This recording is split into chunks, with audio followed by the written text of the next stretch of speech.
tomorrow after being discharged from the King Hussein Medical Center in Amman. And a powerful winter storm that's hit large parts of central and eastern United States has killed at least 14 people. Local and federal authorities have declared a state of emergency.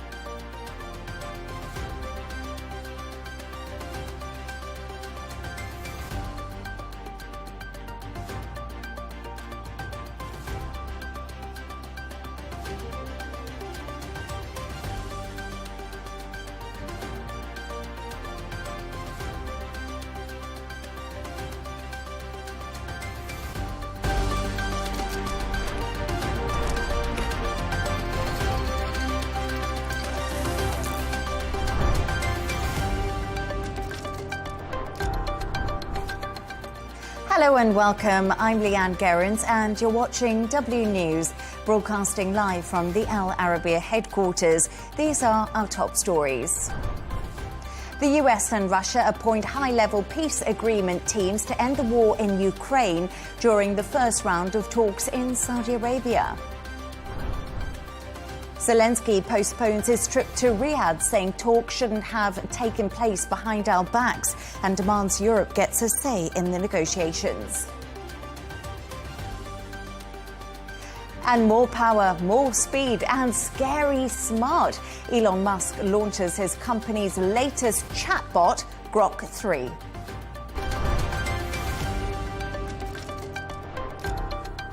To our top story, and US and Russian officials have finished their first round of talks about ending the war in Ukraine. They met for over 4 hours in Saudi Arabia, and Russia's chief foreign policy advisor, Yuri Sharkov, said their meeting went well. The two sides agreed to appoint negotiators to end the war in Ukraine and briefly discuss the conditions needed for a Putin-Trump summit. To talk more about how significant today's meeting has been, we can now go to Ivan Strajuchev, a political scientist in Eastern Europe and in Russia. Thank you so much for joining me this evening, Ivan. This meeting has been described as historic. Can you explain exactly why this is? First of all, thank you so much for having me in your program. The meaning of historic is just that this is a first face-to-face meeting between the Russian and the US delegations since the beginning of the special military operation performed by Russia. Up to now, there was no such a meeting and there was no such intention to reach a peace deal. Yes, absolutely. And as you say, we haven't had a peace deal as of yet. But after the meeting, both sides have seemed to react well, with Sergei Lavrov saying they didn't just listen, they heard each other's sides. How significant is this warming of relations between the US and Russia? Actually, before the special military operation of Russia, there was a lot of attempts by the Russian side to reach the minds and hearts of the Western partners. There was a lot of proposals about European architecture for security, but unfortunately, we were not heard. So, when our Minister of Foreign Affairs just saying that this time we were heard, it is very much significant. Not to just talk, but also to be heard and understood. Volodmyr Zelenzkyy has actually postponed his Saudi visit this week, saying talks shouldn't be happening behind our backs. Ivan, Marco Rubio has pushed back against Europe's concerns about being iced out of these talks. But really, where does this leave Zelenskyy now? What are his options? Actually, the most support by weapons and by finance up to now was coming from the US side. So now Zelenskyy is in a very difficult situation because he lost, if you may call so, his main sponsor. So he's just trying somehow to balance this loss by inviting different players from another parts of the world, from Europe and whatsoever. But I do think that it will be hard to substitute the United States. Yes, indeed. And Russia's economy has really suffered. We know that from sanctions. During these discussions, the US has suggested these should be lifted. Is this another sign they're giving Russia more concessions, essentially? Actually, yes, you are fully right. Russia suffered a lot from the economic sanctions, but it is a half of the truth. Another half of the truth is that Russia, first time for the last 3 decades, started to rely more on its own production and all own economical, potential. So this was a very much important change of mind in Russia. So I would suggest for us to go on relying on ourselves. So it should be a very big and important outcome of this situation and all of this war. Ivan Straduchev, a political scientist in Eastern Europe and Russia, thank you so much for your insights this evening. Earlier today, Al Arabiya's chief international anchor Hadley Gamble spoke exclusively to a Russian official, the CEO of the Russian Direct Investment Fund, Kryly Dmitriev, who said there were hard and difficult roads ahead. Take a listen. Great to see you. So tell me about what's been discussed today. How close are we getting to a ceasefire between Russia and Ukraine? Well, first of all, I think everybody was very appreciative of Saudi Arabia's role because being here, having the two sides engage in a very positive, productive conversation, good dialogue was very important. And Saudi side and Crown Prince and his team created a very positive environment. Couldn't have been done without Saudi. Couldn't have been done in a more positive manner and couldn't have been done without Saudi. And then the discussion was very positive. I think we are still far away from solutions. We just started dialogue, but the dialogue is based on people really engaging and understanding each other, understanding concerns, something that was amazingly lacking during Biden administration. So I think dialogue has started. We need to manage expectations because still lots of issues, lots of things that need to be resolved. Do you believe President Zelenskyy will at some point join these conversations? Again, I'm more focused on economic cooperation, focus on, joint investment, economic activity we can do. So any political comments are best left to Mr. Lavrov and Mr. Ushakov. In your mind, how close are we to reopening the taps, if you will? Because Germany obviously is hurting without Russian gas. Do you anticipate that we're going to see Russian gas back in Germany anytime soon? Well, I think, again, too early to say. I think all we just said, let's think about different economic cooperation possibilities. I think we shouldn't, raise expectations too far. I think Biden administration really did everything they could to stop any communication, any conversation. So we just restarted. Yeah. But it will be very hard and difficult road ahead. We still have many differences. We still have many different viewpoints on many things. But at least we're engaged and we are discussing. Did you get a sense that Marco Rubio wants to get a deal done? Well, I think definitely President Trump directed his team to engage in a very constructive conversation, in a very positive conversation, and try to finish Ukrainian conflict as soon as possible. And I think it's clear from the approach, but the approach understands also differences in views, difference in perspectives, but definitely there is, major drive by, President Trump and his team to finish Ukrainian conflict as soon as possible. In your mind, was there any difference made to the talks at the table without Europe here? Should they have been at the table? Well, again, political questions. Mr. Lavrov, Mr. Ushakov, they're better answering this. But I think it's very important that Russia and U.S. talk directly. Russia and U.S. didn't talk directly for a long, long time. I think great conversation between President Putin and President Trump last week was really remarkable in restarting this engagement process. So Russia and U.S. should be able to speak directly. That's very important. To talk more about Saudi Arabia's role in the peace talks, I'm joined by political analyst and Saudi-US relations expert Ahmed Al-Ibrahim. Thank you so much for joining me, Ahmed. How significant is it that the meeting was held in Saudi Arabia? All eyes on Riyadh becoming the new center for peace negotiations, it seems. Oh, definitely. First of all, thank you for having me, and my greetings to you and to your viewers. Definitely, it's a very significant meeting that is happening in Saudi Arabia. It positioned Riyadh to be the political hub of Saudi Arabia and probably the whole world. Saudi Arabia has hosted many events from before, and to basically take this event and moderate this event, that shows the capabilities of what Saudi Arabia in the global vision and in the geopolitical vision, and it positions the vision of MBS on how Saudi Arabia would basically construct itself politically to be the peace world, the city or capital of the world, to host these kind of big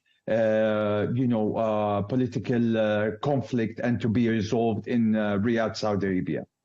The stakes are high as the war in Ukraine enters the third year, but the meeting seemed to have gone pretty well. What would have Saudi's role been today whilst hosting both the US and Russia? Saudi has played a crucial role. Let's state the fact that Saudi Arabia has a neutral position among everybody involved over here, whether it's from Iran, from Russia, from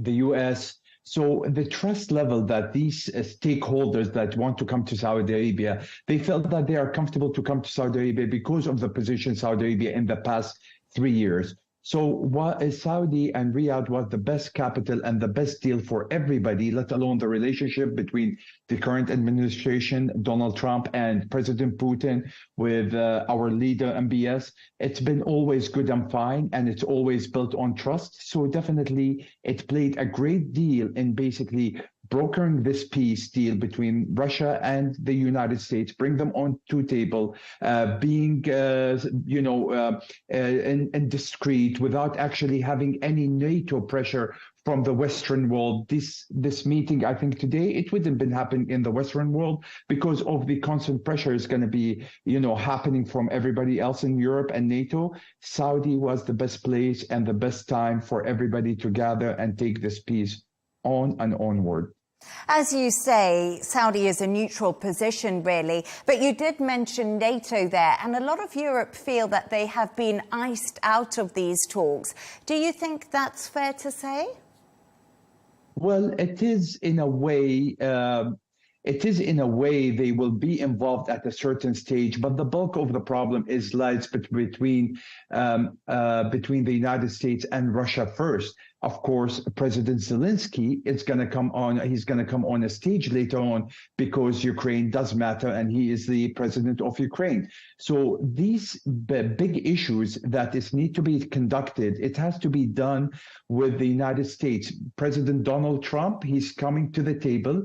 And he is not talking to Russia as there is a problem between America and Russia. It's actually the whole ecosystem between Europe or the Western world, let's put it this way, and Russia, and how everybody within these kind of people who is contributing to all this escalation that it happens against Russia needs to be basically revised by the United States, which is the greatest ally to them and is the greatest country that is supporting the Ukraine and the biggest donor for this proxy war that's happened with Russia. So I think what's going to happen is the European Union, everybody who has an issue with Russia, it's going to come at a later on stage, in my opinion, and it's going to be handled by the United States. And that's why I think the outcomes of today's meeting, that the Putin-Trump meeting is going to be delayed a little bit. I actually did want to ask you about that. I wanted to ask you about Putin and Trump meeting and what the possibility of that is. And do you think that will definitely happen in Saudi Arabia when it does happen? As you said, no sort of timeline on that yet. I think, no sort of time as of yet, and definitely big possibility it will happen in Saudi Arabia. I think Saudi Arabia has the right of everything for this meeting to happen, not because I'm Saudi, but it's because of all the, all the leadership, the relationship with the president, how Saudi Arabia has for the past 3 years has been in a trusted position with Russia, in a trusted position with Ukraine, with everybody in EU, with everybody in the United States, with the previous administration, with Trump being in power. So I think the whole dynamics makes sense, let alone Saudi Arabia it's a big country. It contributes to the economy in the world in a big way. Since the leadership of MBS, we cannot ignore that Saudi Arabia has been involved globally in so many peace initiatives by releasing the American prisoners from Russia, by playing ball with China in order to normalize our conflict with Iran, by stabilizing Iraq, by working with Syria, by trying to help Lebanon stand on their feet, and the challenges in Egypt and what they can do in Sudan, and also trying to down the conflict in Yemen. So you can see where Saudi Arabia is heading. It's need a lot of work. It's need a lot of vision. It took a lot of calculation step by the king and by the crown prince in order to do these kind of moves. And I think within the past couple of years, Saudi has put themselves as a leader and a global player in the politics and the geopolitical politics space. And I think if this goes well, probably Saudi Arabia will be the peace broker between, the conflict between Russia and Ukraine, and finally we're going to have peace. Ahmed, Saudi is also a country Donald Trump is so determined to work closely with. Does he see Saudi as a key part to helping end the conflicts in the Middle East and Europe, or do you think he sees it as a good strategic step business-wise? I think he sees them both. We all understand that President Donald Trump, he comes from business background, but he also liked the concept of flipping the table. So what he do is he comes and he flips the table in politics. He asks for the maximum, and this is dangerous, of course, but sometimes it works. It needs to be managed. But he always asks for the maximum, and he can settle for less. We've seen that in the previous 4 years of his presidency. We're seeing it right now in some of the files, because he's putting the extreme, hoping to get things at a certain level in order to basically do peace. We've seen that with Israel. We've seen that in Iran. We've seen that in a couple other countries, with NATO, with Germany. So at the end of the day, hello? Hello? Hello? Sorry, please do continue. Sorry, so basically what happens is, we've seen that with Germany, we've seen President Donald Trump, how he deals with file. But definitely, from a political point of view, he relies a lot in Saudi Arabia, especially with the biggest conflict forever is taken, which is the Israeli-Palestinian conflict that I'm sure President Donald Trump in the previous administration and this administration is going to rely a lot on Saudi Arabia. Definitely, we are tied by the hip when it comes to economy between Saudi Arabia and America. We have a lot of interest together. We see a lot of things together in the eye of positive, but also we have conflicts, and we've seen that when President Donald Trump actually asked for displacement of 2 million people from Gaza, and our Crown Prince Mohammed bin Salman, he sent a statement against that within 20 minutes. So we understand what the challenges of these decisions that was probably published by the White House, and we stand for it as a country, as a nation, as people from the Gulf and the Pan-Arabia and the MENA region. And also there's a lot of things that we agree with this administration. So we are still in the probably 3 months period now, or 2 months and a half with Donald Trump. I think there's a lot of positive outcomes more than negative, but I think we are a very strategic partner for this administration. Yes, indeed. Ahmed Al-Ibrahim, political analyst and Saudi-US relations expert. Great speaking to you. I hope to have you back on the show soon. Thank you so much. Likewise, thank you.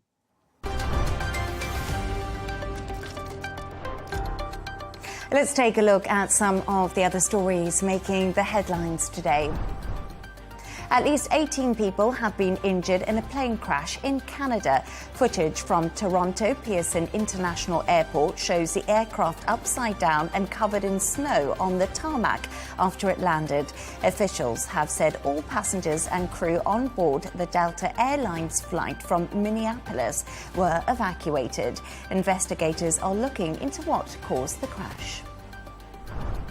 According to a report, President Trump's government is pressuring Romanian authorities to remove travel restrictions on controversial influencer Andrew Tate and his brother. The Financial Times believes the Tate's case was brought up by US officials in a phone call with the Romanian government last week. The brothers have been accused of human trafficking and rape in Romania. Both do deny any wrongdoing. Jordan's King Abdullah has undergone minor surgery to treat a hernia today. A statement released by the Royal Palace said the procedure was successful and the 63-year-old king will resume his daily schedule tomorrow after being discharged from the King Hussein Medical Center in Amman. A powerful winter storm that's hit large parts of central and eastern United States has killed at least 14 people. Local and federal authorities have declared a state of emergency after floods, gale-force winds and freezing temperatures. Kentucky's governor is urging people to stay off roads across the state after 1,000 people were rescued from the floods. Israel will receive the bodies of 4 hostages captured in Gaza this Thursday. An Israeli security official confirmed they are also working on bringing back 6 living captives this weekend. Both handovers are part of the first phase of the ceasefire deal reached between Israel and Hamas last month. At least 31 people have died after a bus crashed in Bolivia in the mountainous area of Yacalo. Police believe the driver lost control of the vehicle, which fell more than 2,000 feet. 10 adults and 4 children were taken to hospital, with a number of those in intensive care. A British couple detained in Iran have been charged with espionage. They have been named as Craig and Lindsay Foreman. Iranian state media said the couple were in custody in the city of Kerman on security-related charges.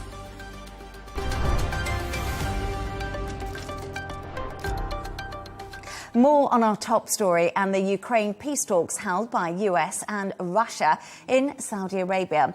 Whilst the meetings were taking place, Ukraine's President Zelenzkyy travelled to Turkey's capital city, Ankara, meeting with President Erdogan.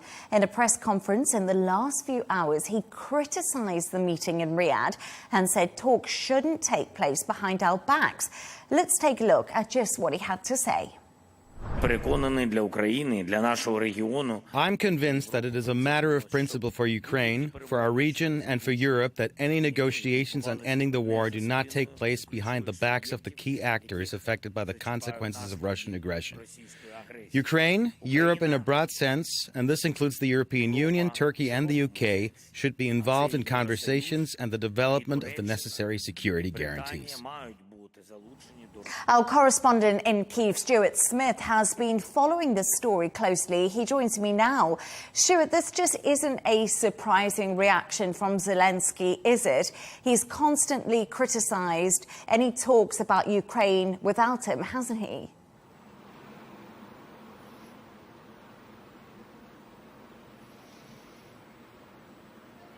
Yeah, he has, and he will continue to do so. His view on this is that there should be, because the Russian war affects not just Ukraine, but the region around it, then any country in the region affected by this action should also have a say. And for the first time, we heard explicitly that Volodymyr Zelenskyy believes Turkey should be involved in these negotiations, which can be added to the list of other European countries, the European Union, and of course, the United States as well. He said he also, in that press conference, still wants the United States to provide troops on the ground in Ukraine, even though Washington has ruled that out, as well as any potential European peacekeeping force. Both of those options ruled out by Russia, I should say, after the discussions in Riyadh. It says that no deployment of any European or North American country can go ahead, regardless of whether it's under the banner of NATO, the EU, or some other peacekeeping force. Zelenskyy also suggested that he believes that the new US administration's policy and negotiating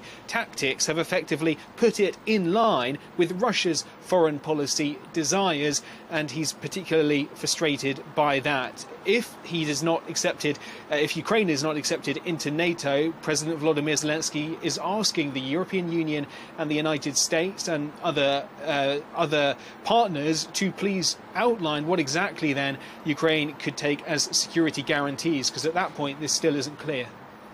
Stuart, he also said he discussed global processes in great detail that could lead to the end of this war with President Erdogan. What more was talked about during that meeting?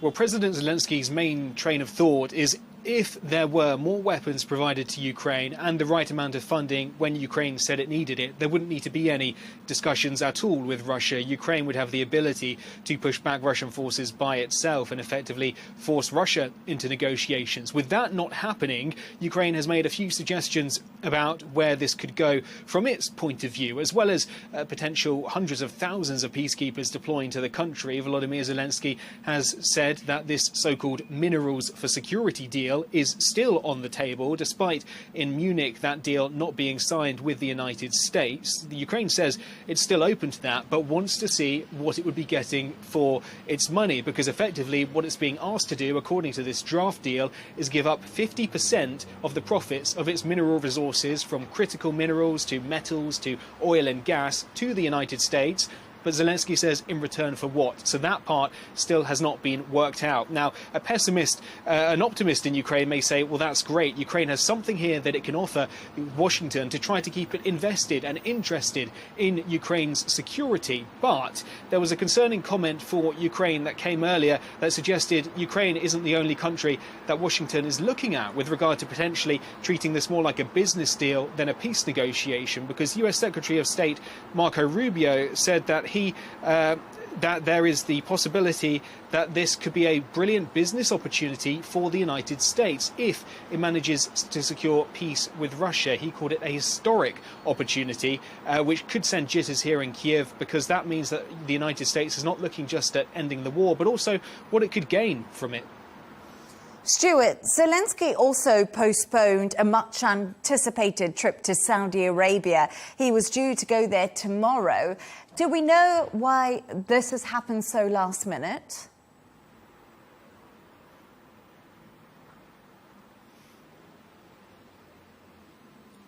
That's right. He said it was a long-planned state visit, and it was a coincidence more than anything else that meant that the United States and Russia chose to visit Riyadh on this day, right ahead of that trip by President Zelenskyy. And it was suggested one sign as to whether things went well or not for Ukraine could be whether the United States officials hang around in Saudi Arabia to then later talk to President Zelenskyy. But we heard earlier in the day he said he's postponed that trip to later in March. The reason and explanation he gave at the time was this. He said, what matters to me is how our partners perceive us. We are absolutely honest and transparent. I don't want any misunderstanding. That's why I will not be going to Saudi Arabia. That in and of itself, quite a hard statement to understand, but unofficial sources have now spoken to global press and suggested the point he was trying to make is that he doesn't want to give any legitimacy to these bilateral talks that took place in Riyadh. It is, as you said, Ukraine considers this as other countries going behind its back regarding peace negotiations it feels it should be involved in,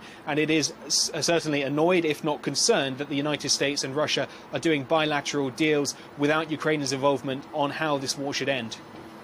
Yes, indeed. But Trump's special envoy to Ukraine, Keith Kellogg, will actually visit Kyiv on Thursday, and Zelenskyy wants to take him on a joint trip to the front line after the events of last week. This will be a significant step, do you think, Stuart?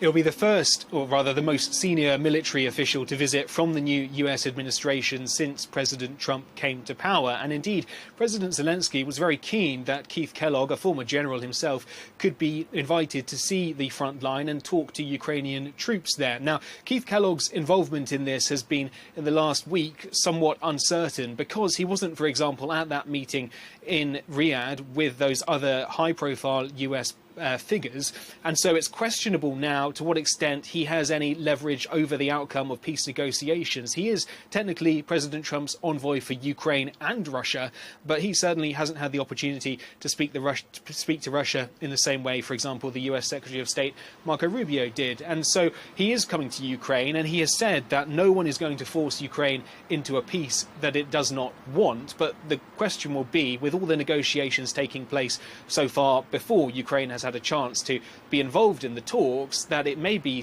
pretty much an ultimatum by the time it gets to the president in Kiev, a kind of take it or leave it deal. That is what President Zelenskyy is trying to avoid. It's interesting that Keith Kellogg did not come last night, many in Kiev are saying, because we had here one of the most extreme drone attacks since the beginning of the war taking place. It almost broke the record for November last year, 177 drone attacks. And interestingly, right as that meeting concluded in Riyadh, a ballistic missile alert went off across much of Ukraine, forcing millions into their bomb shelters as that was launched this way. So Russia appearing confident as these talks go on, and certainly people here in Ukraine fearing what the outcome could be if Zelenskyy isn't involved in these talks. Stuart Smith in Kyiv, thank you so much for speaking to me this evening.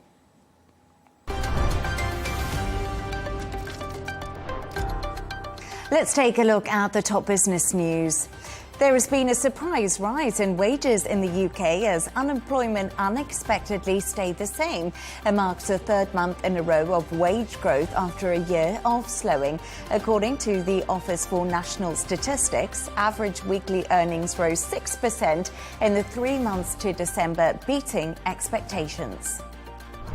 Now, Australia's central bank has cut rates for the first time since the 2020 pandemic. However, policymakers warn it's too early to declare victory over inflation and do remain cautious about the prospects of a further easing.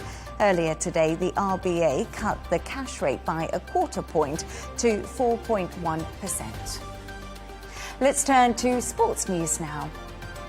Heavy snowfall and adverse weather conditions in North America have delayed Lionel Messi's Inter Miami Champions Cup debut. According to the America's soccer body, the match between Inter Miami and Sporting Kansas City has been postponed until tomorrow. Today's match would have been Inter Miami's debut in the continental competition. A reminder of our top stories. The US and Russia appoint high-level peace agreement teams to end the war in Ukraine during the first round of talks in Saudi Arabia. Zelenskyy postpones his trip to Riyadh, saying talks shouldn't take place behind our backs and demands Europe gets a say in the negotiations. And more power, more speed and scary smart. Elon Musk launches his company's latest chatbot, Grok 3. And that's all from us on W News. Thank you so much for joining us this evening. The dressing room, well, that's coming up next. And don't miss Tom Burges Watson with GNT. Good night and thank you.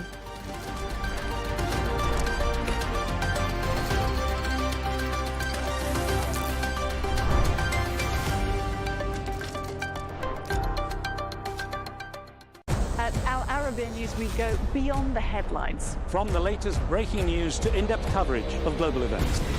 We're not bought or sold. Nobody owns us. The loss of life, the destruction of property. The conflicts are such a terrible thing. Context and analysis to help you see the full picture. The world is in a very dangerous place. Join us on Arabiya News. It's very impressive. Where knowledge meets perspective.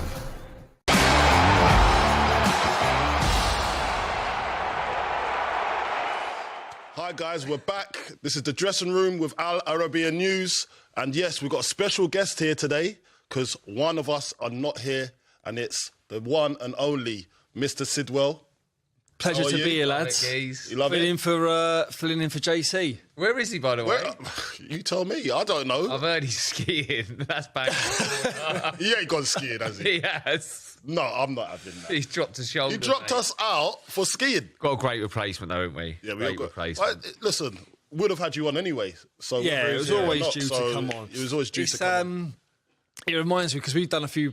Like, we've worked together in the past on podcasts, and that was obviously, that intro there was take 2. Like, do you remember? When we done a previous podcast a few years ago now, and at the end of it, you have to take like the little segments. So if you want to listen in and find out why I done this and click this player, click the link below, mate. Mate, this is every week still. Every week. That's take 2, mate. That's good. We had to write a bit of paper and put it underneath the camera. I remember that. Who was there? Was it me, you? I was there. He was there. I think he was there. Shaw there. Sure, Mark. And Lucho. Gus. I see it was there as well, yeah. I had to get out of the room. I couldn't stop laughing. No, but you kept on. It was your fault, you know. You know what you're doing to me. It was like when we played that silly game when you had to feel what it was underneath. We couldn't see what it was. We had to feel... Hand in a box. Hand in a box thing, that was quite funny, that. Well, what have you been up to much? Mate, been busy. Podcast with Crouchy, that's going well. All the punditry stuff, doing a few games this week. And I'm in the middle of a house build at the minute. New build, so I'm on site. Like, I'm hands on it. Yeah. Well, no, we're building. Oh, you're building? Yeah. So where you are now? Not far. Yeah, so we sold a couple of years ago and then bought a place and then knocked down and then That's stressful, isn't it? It is, but I'm kind of loving it. I know. I always think about moving sometimes. I'd love an old barn. Yeah. Do it up. Yeah. I just don't know if I could be bothered with it. Yeah. Headache. It's like, because we're quite hands on and like project managing it ourselves. It's yes. Well, that's good though. It's full focus and then do bits for the marathon. I'm training for the marathon now. Marathon, yeah. What charity you going to run for? So just quickly, we're going to do it for British Heart Foundation. Okay, so I got the spot through, and then a friend of mine has been diagnosed with MND, motor neurons disease. So it's it's terrible. It is a terrible disease. It's awful, actually. This is going to be for both of them, but I'll stick links up and figure that down the line and on socials and stuff. So Good on you, man. But mate, support him. Training for that is brutal. I didn't think it was. I thought there was going to be some runs a week to do, but mate, the program that someone sent me, seriously, wow. You've got a program through. I'd love to do it. My knees are shot. I'd love running. You're a good runner, though. You're a good runner. The thing is, everyone's saying to me, so when I said I'm doing it, right? So I've been training, I say secretly, I've been doing runs up until Christmas, New Year, because my place wasn't confirmed yet. So, but I wanted to see that if I could actually physically do it, because I retired through, obviously, with the spinal surgeries that I had that you boys know about. So literally, I couldn't run. I mean, literally last summer, I was probably doing 1K. Like literally 1K on a treadmill and going, right, that feels all right. Then going up to 2K and then 5K. And I was like, oh, do you know what? I actually feel all right. Because I've always wanted to do the marathon. Yeah. When I retired, my first ever summer or April, I'd always wanted to go and do the marathon. But when I retired, obviously because of my back, I was like, got no chance. So that's why I took up cycling and stuff. So, but then just building on the runs last year, then watching it last year, because we used to go up as well. Me and my wife, we used to go up and watch the marathon. It's a good day. It's a great day. Is when you do the marathon, like when you're watching it, do you go? How do you get from point to point? You run. Oh no! You know what I mean? You got to follow a route, mate. I said watch. So when you watch. Yeah, so there's a way that you can navigate yourself. Yeah, so there's everybody. There's all different ways you can do it. There's actually, I think there's an app or there's a website that you can follow like a little pub crawl as well. Oh, is there? We could do that. That would be actually great. You can watch it. We could do like a podcast on the move. I've never been to London Marathon, so I'll be up. Mate, it's a good day. It's a really, really good day. That's what I was thinking. we could go and... You'll be going every checkout. Oh, my God. And then it's them again. It's them again. We just saw him up there. I guess it's if your body can hold up. Is that what it feels like at the moment? Yeah, I think that's the bit you'll get through is, can your body just take the pounding for... Because some people go for time, like for when they're training, and some people just go for distance. Yeah. Right. So more importantly, you just need to go for time in terms of your body going out on the concrete and just pounding for an hour and a half. Yeah. Doesn't matter what distance you do, but some people want to go and do the distance in the quickest time that they can. That makes sense. So, yeah, it's just getting the knees and the joints basically going again to saying... You're in good shape still, aren't you? You are, man. Well. Yeah, I still feel all right, but like you lose it. Yeah. Jeez, it's tough. It's mind over matter, I think. It's mind over matter. You've got to get back into that frame of mind again. And like say, do you know what? Remember, how many times we never played 100% fit, did we? No. So it was always mind over matter. Yeah. I can't remember even the first time I was fully fit on a football pitch. So when you get to a point in your life and your career or whatever, it's always mind over matter and just pushing through and batting on through. So yeah, man, respect to you. Yeah. No, I'll keep updates going. I'll let you boys know. And the important part is obviously the charities that you're doing it for. So good on you, mate. Yeah, it'd be a good day. You enjoying the punditry side of things? Yeah. Yeah, I love it. Yeah, because when I retired, right, and I'm sure this advice was given to you guys as well, was just like make sure you've got a structure. From like it's lovely. It's the total opposite. No, it's lovely. That's what people say to us. They go, listen, when you come out, just make sure you're. I didn't get told that. No, but the thing is, you have to have some other interest or know what you're going to do next. And I do try and say that to people now. If you've got an interest in something, build on it while you're playing, and so you're ready. Yeah. For me, though, it's just the kids. I just fill on with the kids. I think. But that's it. Yeah, but when you come out, you kind of take it on board, but then you also go, I just want to rest. Like I've done 20 years or 22, however long you've gone through your career, and go, I just want to have a bit of downtime. And then after that downtime, you go a little bit like, right, okay, now I'm getting the urge to get back into something. So I had a bit of downtime for a few months, and then I was doing the coaching and the punditry at the same time to see what one that really that grabbed me or took off. And I was doing the coaching at Brighton and loved it. Like a great place to go and learn and get the badges and try and progress through that way. But I just felt the punditry stuff as well. And you probably guys get this.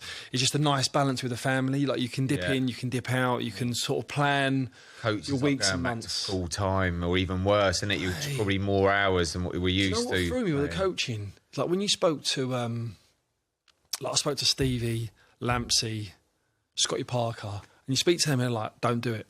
Yeah, but to be fair, I see Scotty, they're like, don't do it. I see Scotty in Cobham, and he went to me, I think I'm going to take a leaf out of your book and not do anything for a while. A few months later, he's got another job. It definitely is a drug, isn't it? And drags you back in. So, look, I coached my kids' team last year. Yeah. I didn't realise how much I was going to love it. I absolutely loved it. Yeah. Is it? I loved it when they were getting the results. I loved the encouragement side of things. Yeah. I did really enjoy it. There's some stressful moments, even at under 10s. Yeah. But it's innocent though, isn't it? Yeah. That's like you want to win because that's just that's and in seeing us. them do well. Yeah, that's nice. No, I get what you're saying about transitioning out of football. You need that structure and that, like waking up in the morning. You used to wake up what?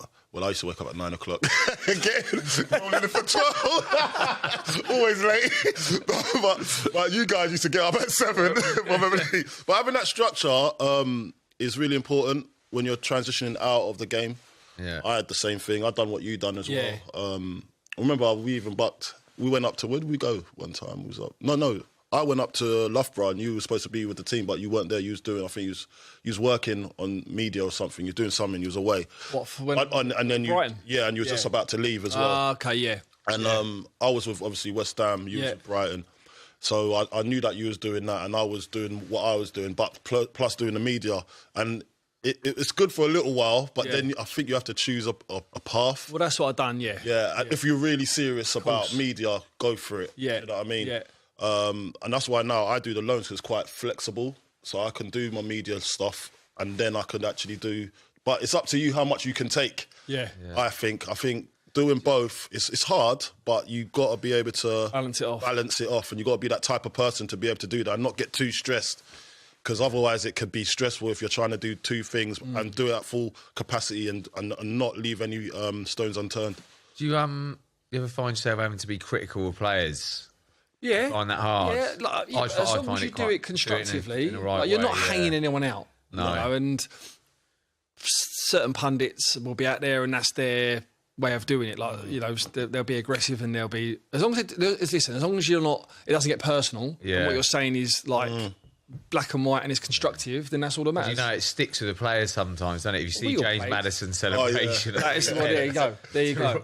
Everyone's saying it's aimed at Roy Keane. But we would have had that as well, wouldn't we? Yeah, you've had whatever, a certain reporter or outlet or even fans, even your own fans sometimes get on you. And you see it now. Like, where was it the other week I see? Is it Neto that come on for Chelsea? Yeah. He come on, changed the game the other week, and then was doing that. Like, he scored the goal. As he's coming back, he was doing that. And I'm thinking, I'm watching it going, someone, like, you're doing that to someone, whether it's the fans or... It's to somebody in the media, probably, that said something, or it might even be someone personal. Yeah. You know, you don't know who it is, but...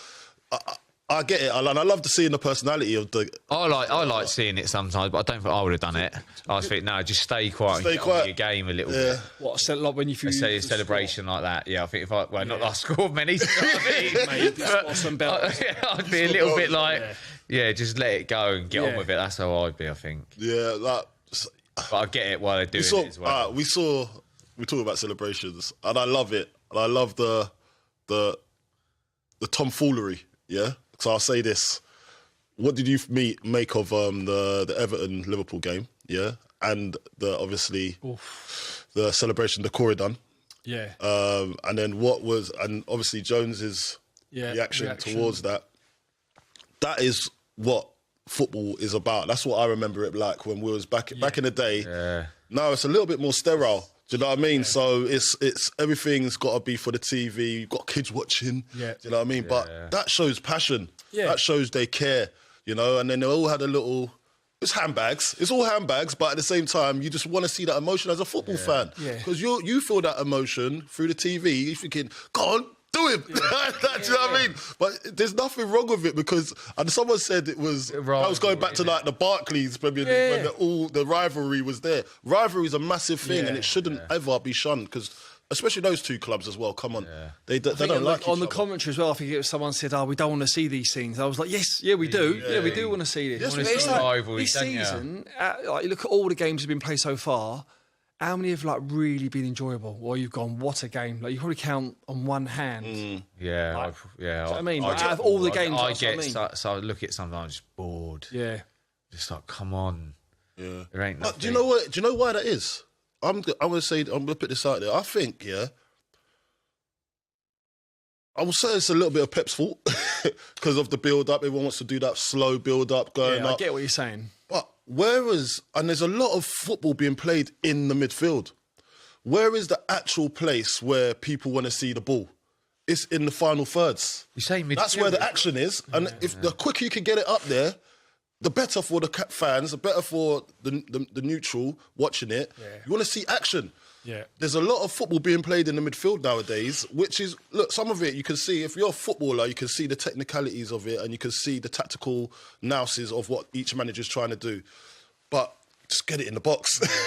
That's where the action is, you know what I mean? Final third play. That's when you're going to see the 1v1s on the wings. That's when you're going to see someone getting rinsed. Do you know what I mean? You go, he just got megged. That's what you're going to see in the final third because that's where the skill is. So that's how football's going nowadays, I think. But I think there's a few factors for that, though. One is the modern-day coach it's very much textbook, isn't it? This is how I want to play. It's all done tactically, like the build-up to training now and the meetings after. And what happens now is you lose someone like who sits in his chair like Joe Cole, like the Mavericks now in football, where you just go, listen, just go and do your thing, right? In possession, like do what you want. Out of possession, just find yourself in an area where we're in a bit of shape, but when we get it, I want it to come alive. Yeah. I don't see many managers probably saying that now to players. It's all very much, right, when we get it, you got to do this, you got to do that. And it kind of, like you say, it makes it a little bit sort of sterile, really. Yeah. So, and then Gary Neville said something the other week, which absolutely nailed it for me. He said, more teams now take gambles in their own 18-yard box than they do in the opposition's 18-yard. They get so in their own one, they're trying to play out, and they get to the attacking one, and then instead of crossing it or going in and take someone on, they just turn back out and pass. It's like nailed it, isn't it? It's crazy, really. Yeah, that is how football's going, though. Like, and it is. Imagine us doing that back in the day. Do you reckon you could play now? Do you reckon you could play in today's game? I just don't know what it would be like, because obviously used to bomb on a lot, and that thing now of getting the ball and giving it to the wingers so we can get at someone, that don't happen a lot now. Yeah. Savino at Man City does it. I don't know, it's just so different, innit? And then I was watching Chelsea the other day. There's a left-back, Cucurella, I'm saying it right. The way he was playing, sometimes he was like centre forward at one point. Yeah. And then they were going from a 4 to a 3. You'll be going playing centre midfield. I'll be bombing on, mate. You'll be bombing on. You won't be worried about getting suit me, you know. You know what I mean? It might suit me. It's just the whole game. It's like, I remember the City game at the weekend. Ederson, one of the passes for the goal, unbelievable. But it was like you're saying, they passed around the back. He zipped one in to Phil Foden, like smashed it in between two players. He dealt with it well, but I'm like, I mean, that's risky, but he has dealt with it. Yeah. And like I say, there's a lot of risky passes that go on. Yeah. They'll be asking Bridgie to just come into midfield. Bridgie, come into midfield for getting the half turn and just get it out. Just like rat one into the striker. Listen, we're footballers, and if we would have been coached that way, we would have been able to play that way. It's as simple as that. We've always had it, but it's just once you, obviously, we're putting ourselves into this era. Could those boys play in our era? These boys play in our era? Yeah. Probably not. So we probably can't, because we haven't been coached that way. So it's totally different eras. And it's nice to see, like, do you know, it's nice to see a refreshing team like Nottingham Forest. I love Nottingham Forest. I think they could play our era, the way they play football.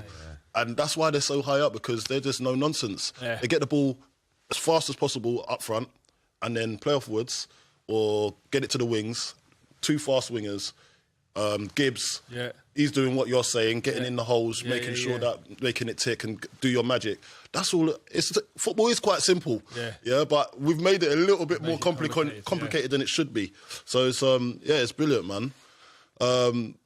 We get onto a bit of football. Let's get them out of the way, because we talk about them every week at the moment. Yeah. You're bored of it. Like, I said it last week. We have to keep talking about these. In the group chat. I'm just like poor, and like. He said they need to finish this season and start again next year. He said, my job's so hard here. I'm just like, in the actual game, they should have actually scored. Yeah. Like, they had chances, but they were still poor. Yeah. Like, Tottenham, like, in midfield, just getting on the ball, they had loads of space, but they both just seem poor.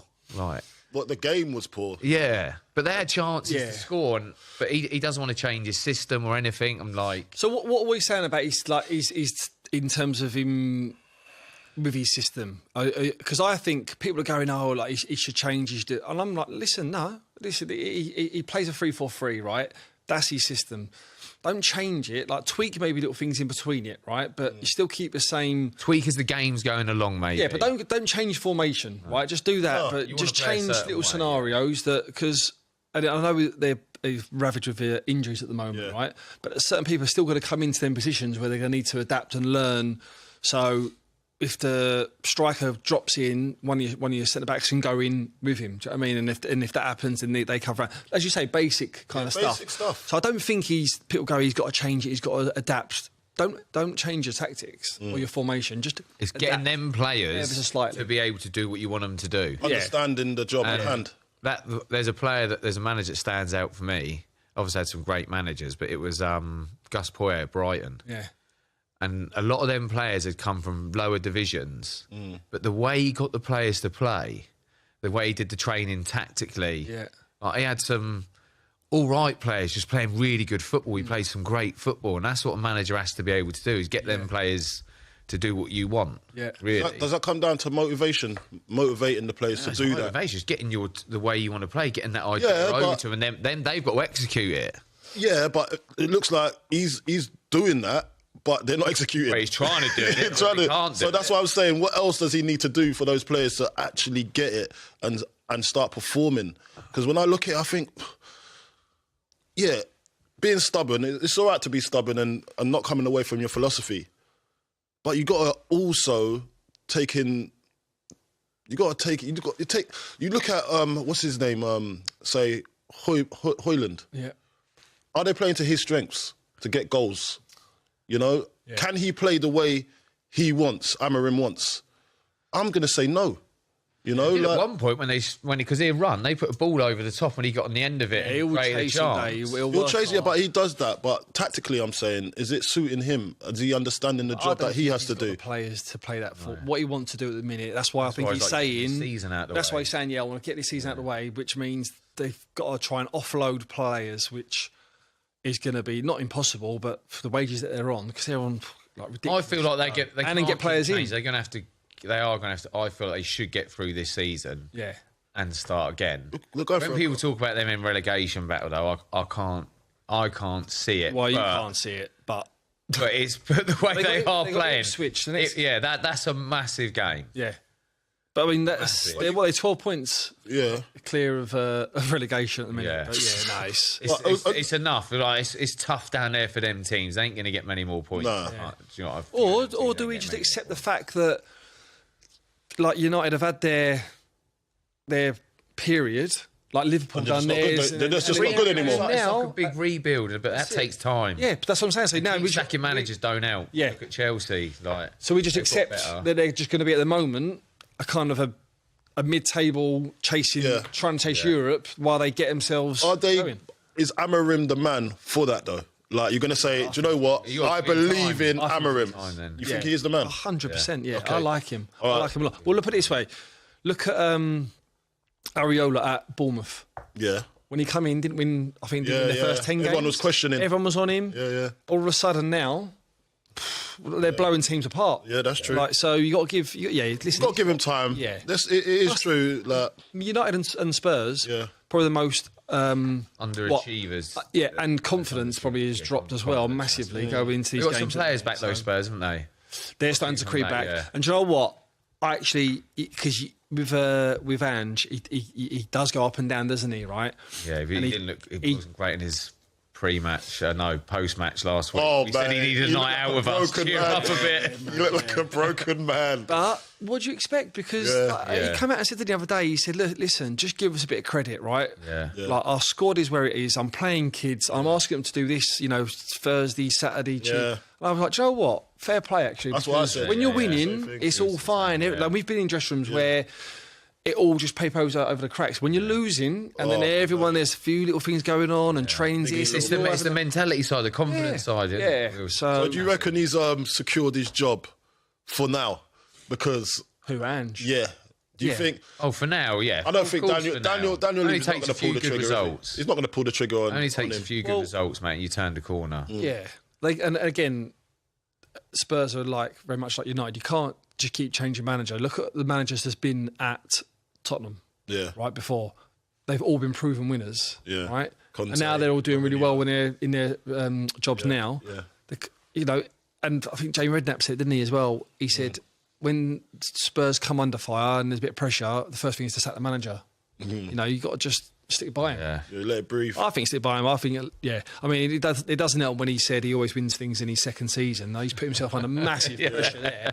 When he got a chance with Europe, but then, listen, we're talking about Spurs, and then you've got obviously the thing with Daniel Levy. You got the fans are protesting now.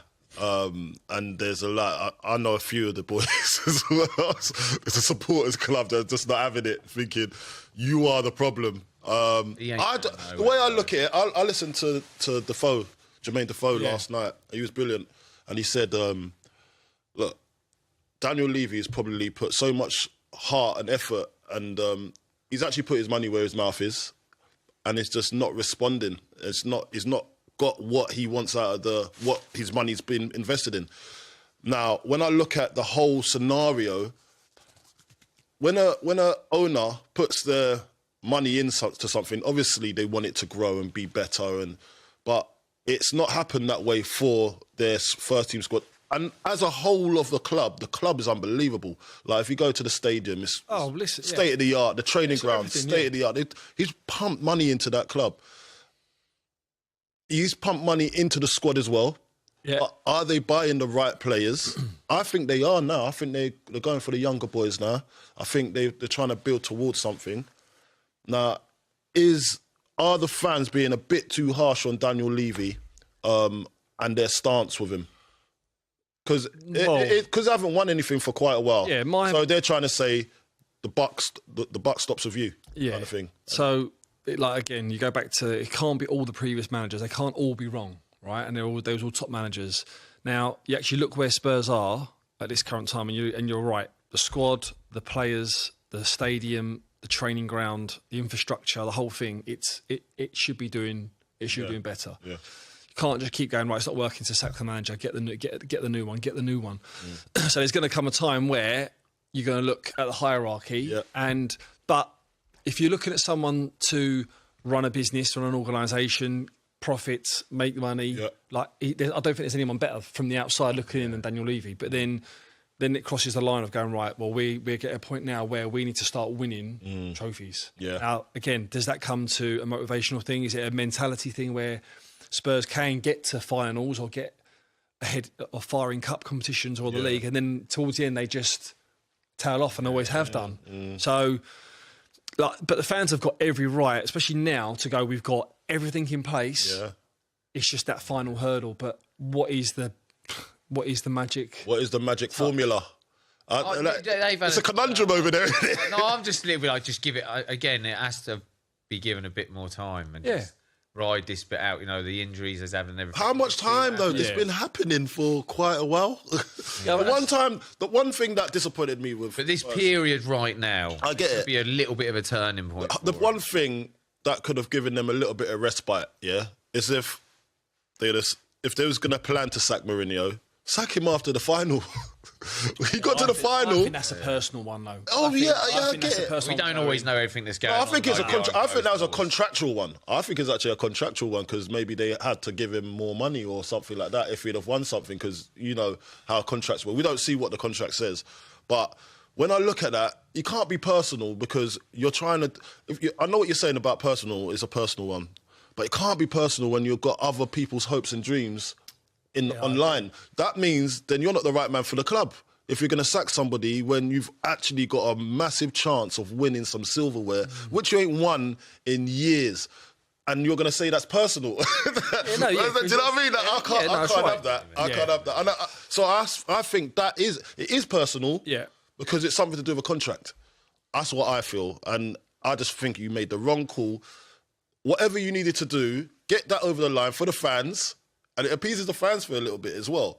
And then you can do what you want after. If you want to win a trophy, there's no one better for a one-game... I know. Than there isn't, and that's a fact. But, look, I think if we're talking about Spurs fans at the moment, they got every right to go in and go, right, what needs to be done? Because at the minute, it's not working. And something needs to change, but I think it's right. I don't think it should be the manager because...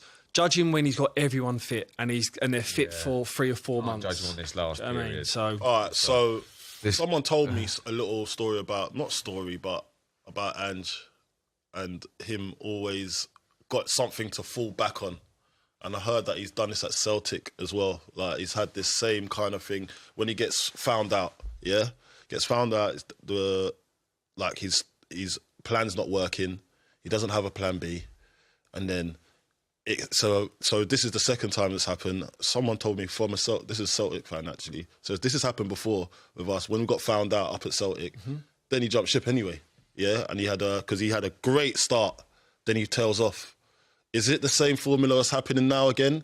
Because he had a great start. Then he tailed off. And then the excuses started to come out. And apparently his injury list is down to his doing and how he works with the team. Train regime is always like there's a lot. I think there's a lot of hammies in there, a lot of muscle injury, and it always happens. And then it starts to go kaput. So I'm looking at. It's all your fault, Ange. I'm not saying that. This is a little birdie told me that it might be an Ange problem too on this situation. We'll see if he gets everyone fit then. Yeah, and then there's no excuses after that. Then it is his fault. Yeah. We always try to protect first, but we've got to balance it. It's a balanced conversation. Let's go the other end of the league. Liverpool Wolves 2-1. Wow. Yeah. Slot said you can never breathe in the Premier League title race, which is true. We all know that anyway. Yeah. They grinded out a result. Yeah. Tough game, Wolves. Very tough game. They got some players there, but mate. Every game is not easy. No, it's not easy. You're never going to win it. And there's going to be the majority where you blow teams apart. Yeah. But they're games like these, I love winning these games, right, more than any other game. So on the weekend, my lad, he had a game, and they was 2-1 down at half time, right? Pitch was terrible, the ball was terrible, referee wasn't great. Just Sunday League, just me and me, right? And I was like, boys, so like I run the line, because one, it's freezing cold, I want to keep winning. But as they broke off and then they done their team talk and then they come back, I was like, boys, listen, these are the best ones. So you win these games, you're going to have a great weekend. They're better than winning than like popping a ball around, winning fun. Yeah. There's no better away from home, is it? It's like, it's brilliant, isn't it? Yeah, I've had one under 10s before. We were in 1-0 and it was a tough game. I was like, this is all, I want to play, I want to do that. No, do you want to win? Yeah. This is just all fight for each other now and protect the goal. Exactly. They are the best. And there where you find your characters, your personality of the group, of the team, individual. Yeah. So, it's never easy every game, but that was a big win for Liverpool. It was massive. Do you know what they did? They capitalised when they needed to, when they exposed Wolves a little bit, got the goals they needed. Got in early as well. Yeah, but it was. Cunha, what a player he is, by the way. Yeah. Like, that goal was beautiful. Is that his weaker foot?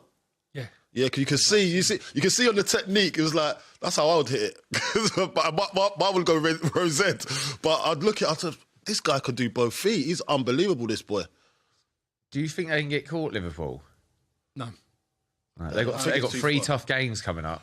Yeah. They have, but they got Villa away, City away, and Newcastle. No. Yeah, and if they get through that... So when they get through this, you think it's yours. If they get through it looking good, then it's done. I think, they're gone. And the only closest is Arsenal. But I think I can't see them. I can't see them winning. Dropping points. Yeah, the reason why I say that as well, because not just the dropping points, but I just think they ain't got a striker. Arsenal. Yeah, and that will make them come up short. If they go on to win the rest of their games this in the league, I'd say that's half a miracle. Yeah. Do you know what I mean? Like you need, and I saw the relief. I saw Declan. So Marino scored 2. Yeah, and I thought. Nwaneri is not a striker as well, by the way. I know he's not a striker; he's a makeshift, but he was doing the strike as well really well. That means that shows his football intelligence. But at the same time, he's good at following instructions. He's been told what to do, to how it's going to fit in the system, and he's gone and attacked it. And then when you got players like that can feed him, like Nwaneri, who is unbelievable. He hit the crossbar, he hit the woodwork.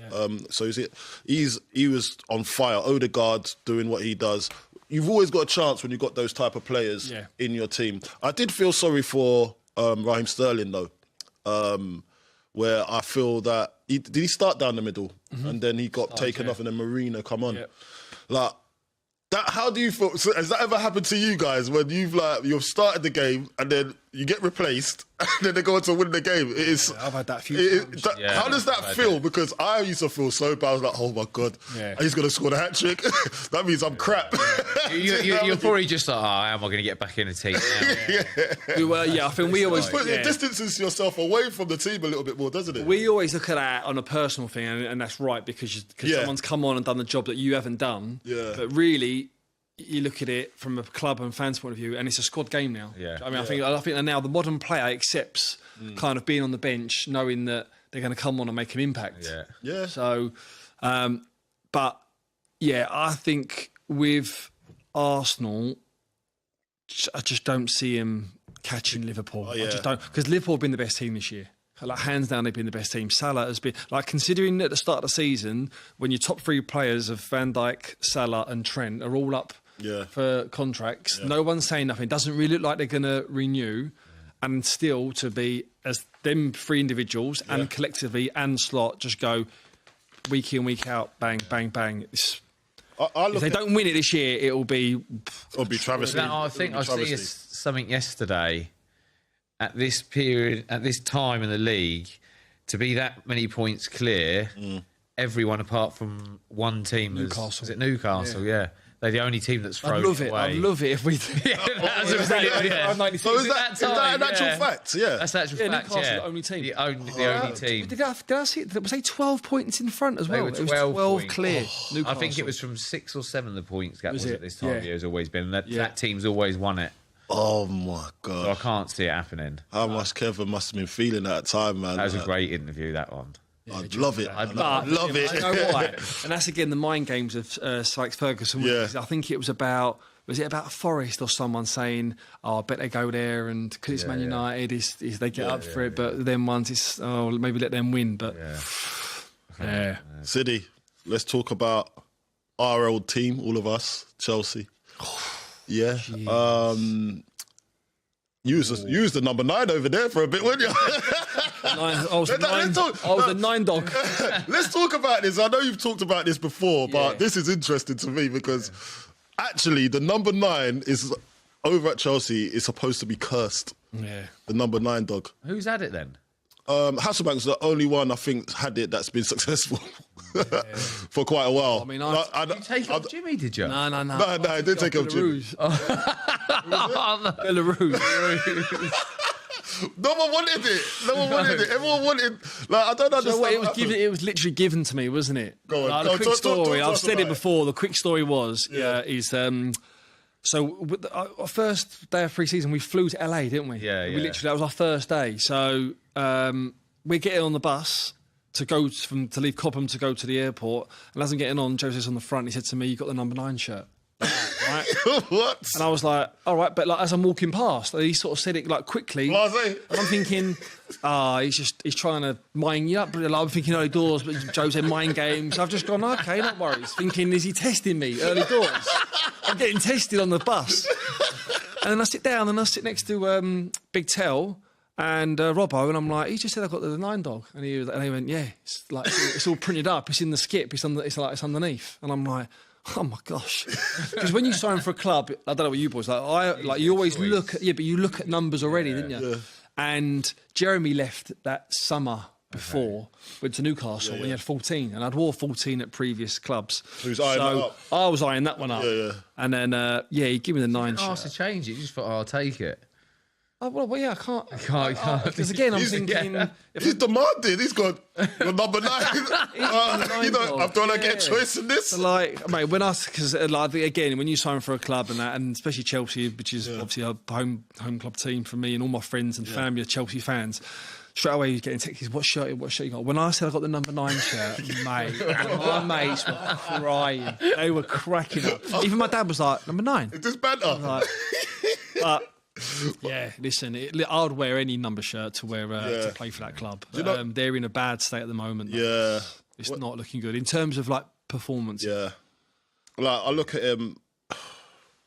Brighton were good though. I was talking about this the other day. I was thinking, when you look at that dressing room, like just look at the dressing room.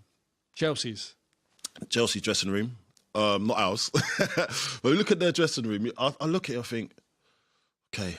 You got the big performers. You got like Cole Palmer, who apparently I heard that hasn't even actually performed against the top 6 yet. And then I look around, apart from Cole Palmer, you got Neto. Yeah, he looks a decent player. Obviously Madueke when he's on form. I can't see any leaders, even at the back line. I don't see any leaders. I think that's the most important thing is leaders at the back. Where am I getting my inspiration from when the chips are down? Like, I look at it, I remember being in dressing rooms where I have to see, okay, that's the leader right there. Yeah. Or there's about 5 of them. Yeah. And you know where you're going. You know your direction. And if you don't perform, they're going to dig you out. When they get to half-time, some of these lads, who's the one that's digging them out? Or are they just sulking? Or, like I would love to be a fly in the dressing room at Chelsea just to see, because they're all talented, majorly talented, but I just don't know. And now when I look at who players, when players sign and the format, you're signing good players, brilliant players, but what is their character? Like, I'd rather sign a lesser player, but know that he's a leader and he'll lead the team. Do you know, like you'd always need one of those in your team. At least one. You need a lot of them in your team, really. If you look at when we were at Chelsea, there's loads of them, aren't there? Loads, especially if you're looking to challenge for a title, which they're not at the minute, and that's been the remit. So I get what you're saying, right, and I totally agree. But you got to look at their model at the moment. Their model is last year or so the last 2 seasons. Their model is we're going to buy all the best young talent in England, Europe, and the world. Right, so they got the youngest average team in the Prem this year. I think it's like 23 years old. They've not played no one over 30, right, in the Premier League game this season, right? That's mad. So when you start buying all the young talent, okay, then it's about, right, we need to get a head coach that's going to develop them as quickly as we can, right? Now, we all know in football, players develop quicker than others, right? So it's a waiting game as well. Now, there's a remit of as well, when you buy these young talent, you need to see like their characters, right? So when I look at Chelsea now, up until probably Christmas, when they was playing well, when they was performing well, it's all fine, right? And then when it starts getting a bit of a rocky patch, then it's a case of like who's not digging who out, but who's the leader, who's pulling people together, and that shows with their performances. So like I think their first half to second half performances have been literally chalk and cheese in terms of scoring goals and conceding. So then you're like, listen, there's got to be someone there to go in, right, for 5-10 minutes. I mean, but there's loads of factors to this as well. Their backline's been very disjointed with injuries. Yeah, they've never had a solid backline, have they? I think Sancho, Madueke and Kunku's been a bit, unfair because they had a run of games. They need to step up to the plate. Jackson, it's all on Cole Palmer at the moment. Yeah, there's loads of factors to it. But it's been that for a while though. I've done it since our season. But it's just I think they're in a project and they've overachieved this year. When they got to second and 2 points behind, I say they should never have been there, but that weren't a true reflection. And Maresca did say that as well. He did say, he said that. We're not going to win the league. He said that it went to rubbish. He should have said nothing. He should have said, you're right, since he said that. That's quite interesting. But it is a project. We've got to remember that. And I think for them, if they get top 4 this year, it'll be, I think top 5 actually gets you Champions League now. Which would be a great achievement for them. And then listen, then you build on it again. So I'm not worried because in terms of where they're going, they're actually, they are better than what they were, definitely. Yeah, and also you've got to say to Maresca, he's been brave when he's got in there, having all them players to go, right, you lot, this is my group. I'm leaving some big names out here, and it's easy for you to go, when it's broken or it's not working here, I'll swap him out, get another one in, do this. He's just gone, no, this is it. This is it. So take my hat off to him. But can we just talk about the goal as well? That's what we're going to. So I was going to get to that. Another long ball from the goalie. Whoa. Happened. Long ball, man. Long ball from the goalie again. It's happening, isn't it? Yeah, direct. I told you the direct. Where's the? That would never happen back in our day, though, would it? What do you mean? Long ball from a keeper. That wouldn't happen. Yeah, not well. Not in your team. Not in your teams. No, not in your teams. No, I did. I got that all the time. Yeah, but they're going long to hit areas. Like he's going now, running in behind. Like it's like literally a quarterback just to go right. I'm hitting a spot that like it's like a radius of probably 5 yards. Whereas when we was playing, if they was going to go long, it was going to go up to Didier to just get hold of it. Whereas now, I mean, but the way he's pulled that out over his shoulder and just killed it. It's delightful, and that's what I'm saying. Brighton for me, right? This is your old club. Yeah. My old one as well. Played. You played for Brighton too, yeah. Like Brighton for me, what their model, what they achieved, because they're getting players like Mitoma. No one's heard of Mitoma before he came. They got him and loaned him out, Did they? Yeah, so that's what they do with a lot of their players. They get them in the building and then they loan them out and then they come bring them back when they're ready or established. And it happened with the midfielder. Basuma, Casado, Baliba. So they're doing this and it works for them. But when they sell them for 100 million, they've got someone else to come in. Yeah, and it's bizarre how it keeps on working. And no one's figuring it out, or no one can copy the model. I think, obviously, you got Chelsea that's trying it with a different way. They're taking some of from Brighton, exactly, and it's just a lovely sight to see when you can see a club like Brighton, who are not the biggest club in the world, but they've got now you can see how good they are, and they're beating teams like Chelsea that you'd say they're the bigger names, and I think. When you got like Minte, so Minte's come on the scene, he scored a double. Yeah. A superb double at that. He could have got a hat-trick. Like, where's he come from? Like, I didn't even know about him, but now he's coming in. They've got their own, like as you say, their own recruitment. Yeah. It's their own model. It's their own analysis. And don't you go on a lot of stats and stuff, don't you? Like Moneyball. It's Tony Bloom, right? Yeah, who's an absolute genius. Yeah. And they've got their own system. Like they've got their own algorithms within, right? So there are a few clubs that do that. But there's a few clubs that are taking Fulham, Brentford. Yeah, because I think they used to work together. Didn't they were friends, weren't they? So yeah, they got their own algorithms. They know that they can't shop in the same windows as United, City, so they go elsewhere and they say they get like hidden gems and then they just build them up and it fits their system. But, and this is a big but this season for Brighton. They'll look at it, right, and Fabian Herzog has gone in, the young manager. Great 1 years old. Right, he's a lovely fella as well. You sit down, I've been down to the training ground, and when you're talking to him and his ideas and stuff, it's great, and that's going to take time. But they've got to be looking at this season, right, and looking at your Newcastles, your Forests, your Bournemouths that are above them, going, like, that should be up us. there. United have tailed off this season, Chelsea are having a little bit of a dip, Spurs... You know, they're going, we should be that. We should be pushing for a top 5. So that would be my only sort of, because, and again, Matoma, we just spoke about, scores great. He set a great bar last year. He's underperformed. João Pedro as well. Some of them have not got to the levels where they were. So that'll come. But yeah, brilliant. So João Pedro is on the bench now. But one player we've got at West Ham is Ferguson. What did you think of Ferguson? Yeah. What did you think of Fergie? I like him a lot. Yeah, like him a lot. I think he struggled a bit where when he got into the team under De Zerbi last season and he had a little bit of a dip. It was the first time he'd had a dip. Yeah. So you can imagine. I mean, I coached him when he was under 18s and he was coming in. He was great listener, robust. Yeah. Like work ethic was great, and he was scoring goals. And then he just sort of like made the step up really quickly. Yeah. Into the first team, riding a wave. And then when he had a bit of a dip, it was a bit of like, I've not experienced this before. Yeah. And whether he had the right people around him or no one around him to sort of pick him up, that's where he struggled a bit. Okay. And I think now this change of scenery at West Ham, which will be brilliant because obviously Potter giving him his debut at Brighton. So, but yeah, he's a great talent. Okay, that's brilliant. I like him a lot. There's not many strikers out there that worth their weight in gold at the moment. There's not many, so I'd love to see him come and take charge at West Ham, because we've had injury problems. Obviously, Mikel Antonio, and then obviously Fulkirk as well. Danny Ings is injured at the moment as well, so Ferguson might get his chance to really have a good go. I think he will. Yeah, he'll play.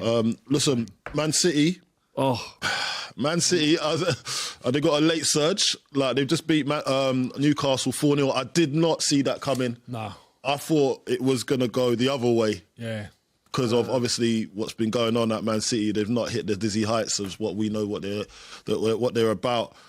You reckon they got a late surge? I don't know about a late surge. No? No, get a few results. It's Man City. They're going to go win the title. I can't see. Do you know what I mean? But you can. But I can see him climbing. Yeah. If there's anyone that can go on a run of 8, 9, 10 games. I know it's a massive statement. Someone was comparing the new signings.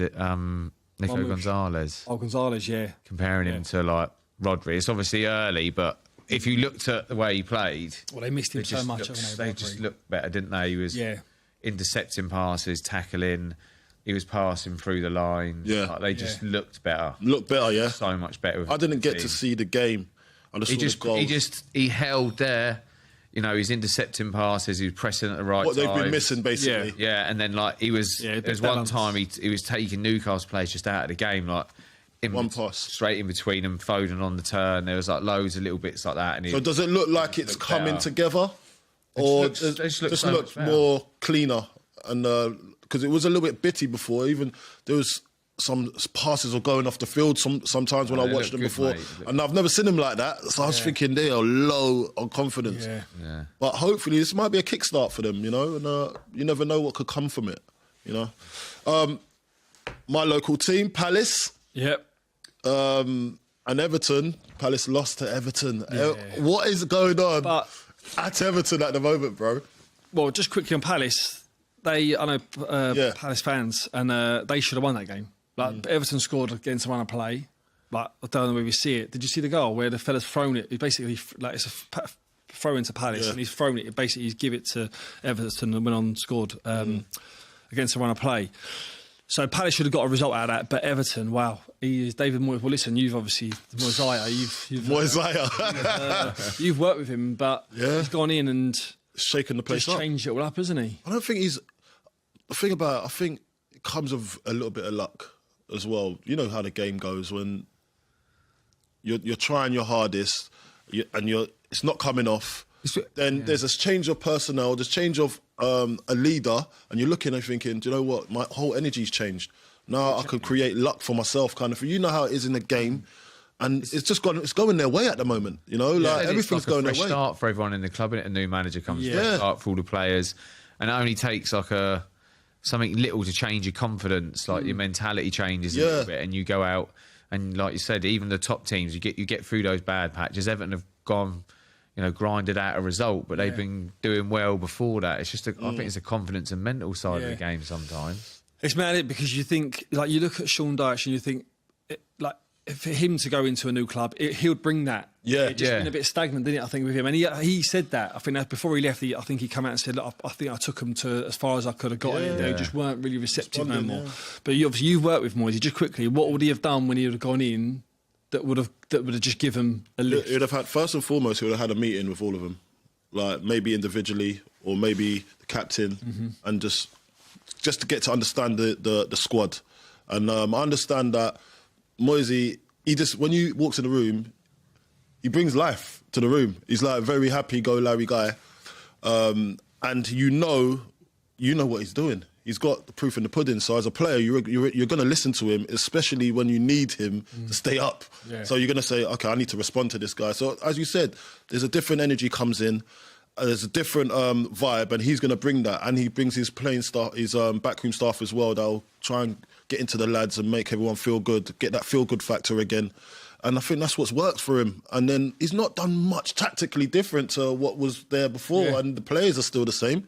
So it must be something that he's saying to them, his man management skills must be that's turned the corner, and probably a little bit more organisation.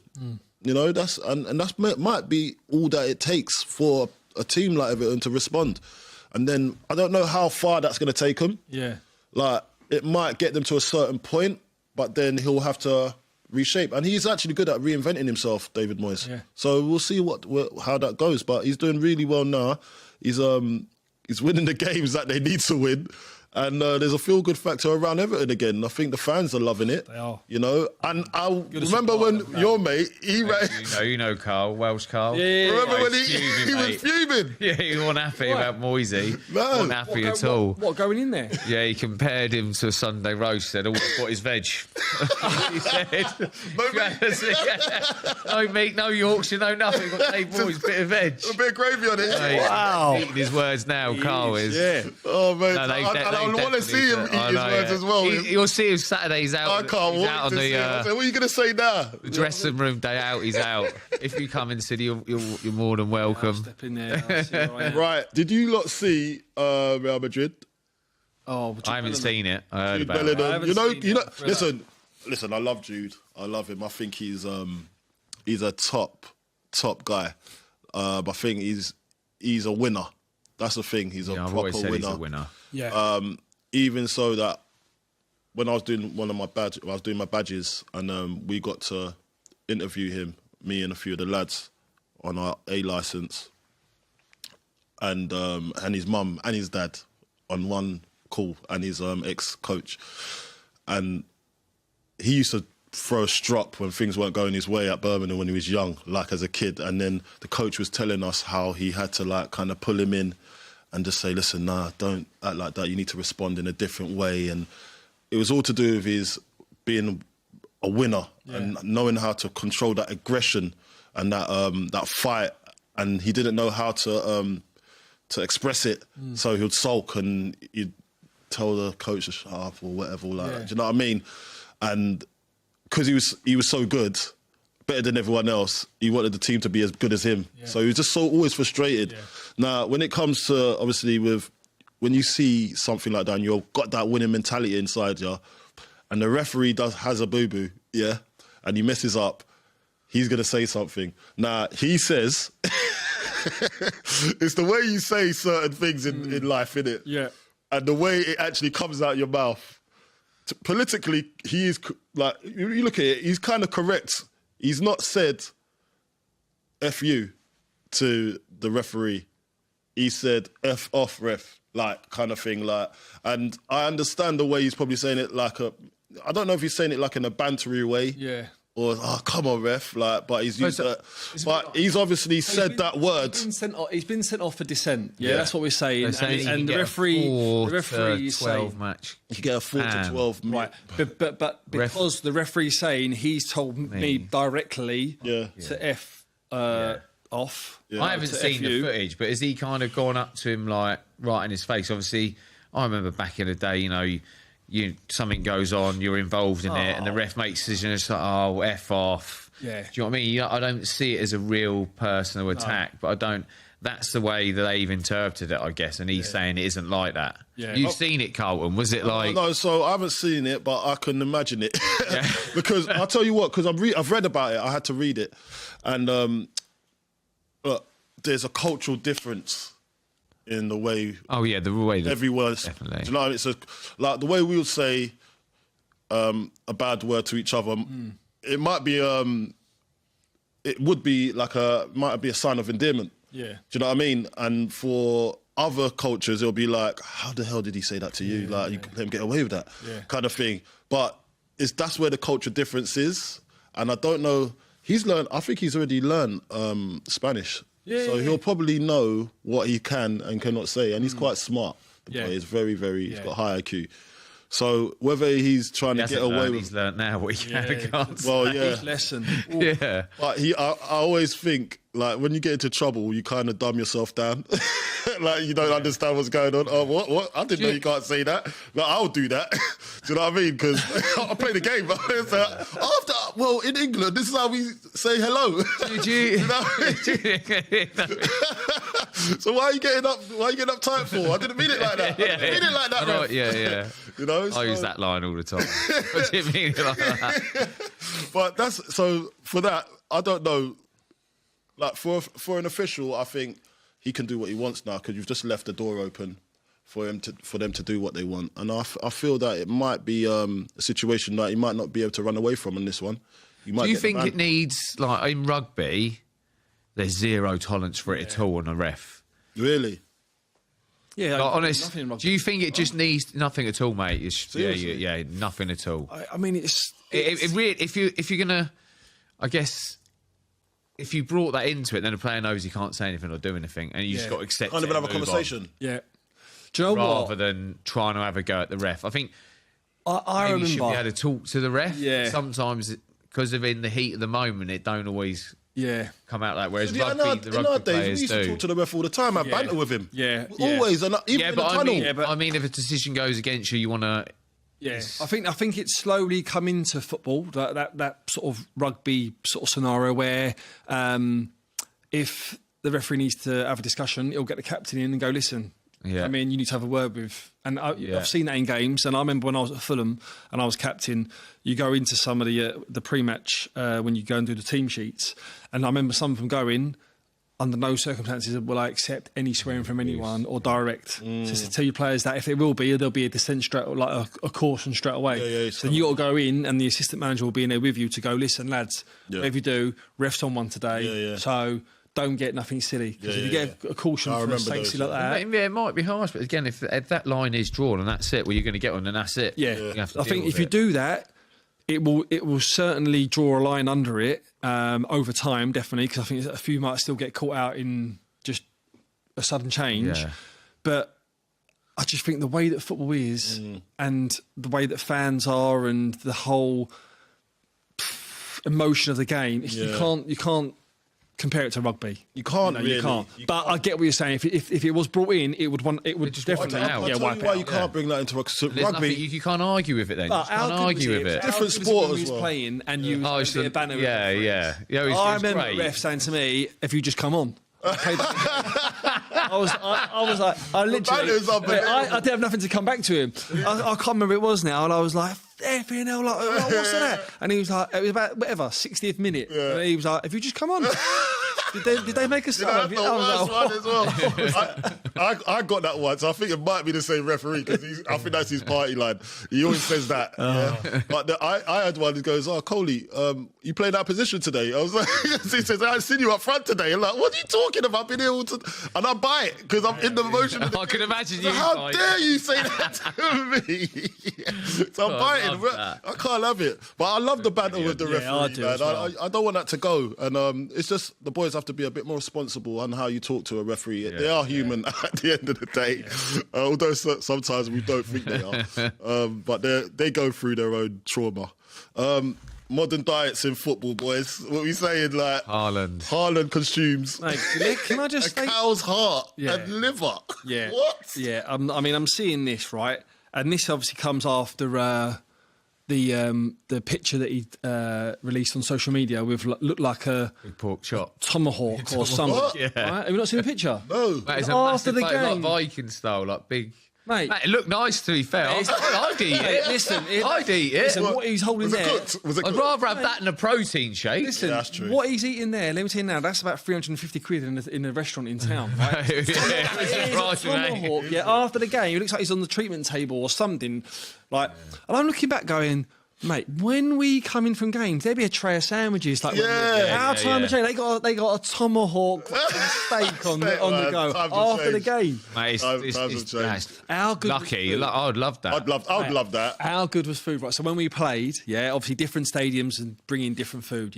Because I don't know, is it a thing that they have to do nowadays? That like you have to give the other team food. Yeah, you do have to give the other team food. So one stadium, type of food. one stadium, one soggy Sam. A big pot of tea and some sandwiches are always soggy. Mate, or dry. Always. All dry. Like, we used to have some soggy sandwiches or some dry ones with no butter, just cheese. Yeah. That's it. And the cheese are probably mouldy as well. And a bit of lettuce in it. When you used to go to certain stadiums, obviously the football was the most important thing, obviously, but when you finish, you're thinking, whoa, I can't wait to get back in. So Old Trafford always had the pizzas. Yeah. And they used to have like chip butties. Do you remember the foils? Chip butties, fish finger butties as well. In Old Trafford, in the food. Way. Yeah. They used to give that. One of the best, I don't know what your opinion on this, Arsenal's. The buffet that Arsenal used to throw on at the Emirates. Yeah, we used to go in your away dressing room. They had the salad, fruit plate, everything. They had the big spread. Chicken tenders, drumsticks. There was everything. I was like, wow. A couple of times, I can't remember. Oh, that was special. Where else did we have some good food? I tell you, it's changed over the years. I remember when I first started, you literally get on the coach. It was you stop off at the local chip shop. How good was that? Get a great lager. Mate, Mate, that's how it started when I first started. Way. No, a bit older than you. They used to, I remember. So I remember they used to before the game. They used to get your order. Like, so we're going to stop off. We're stopping off at the chip shop on the way home. What do you want? And it was either you could have cod and chips, chicken and chips, or sausage and chips. And then, like, you'd be like, so then they go, you'll have that, and it'd just be like 1, 2, 3. And then the coach driver would go, I'll go to the offie. What do you want? You've had like 3 crates of lager. No way. Yeah. Oh, and it kind of, it's just fizzled out, innit? Just you can't. And the game's changed the loads. game's changed. You can't get away with that diet's like, when he talks about what he eats, it's a healthy diet. Like, it seems healthy to me. Do you know what I mean? The amount of meat you're eating.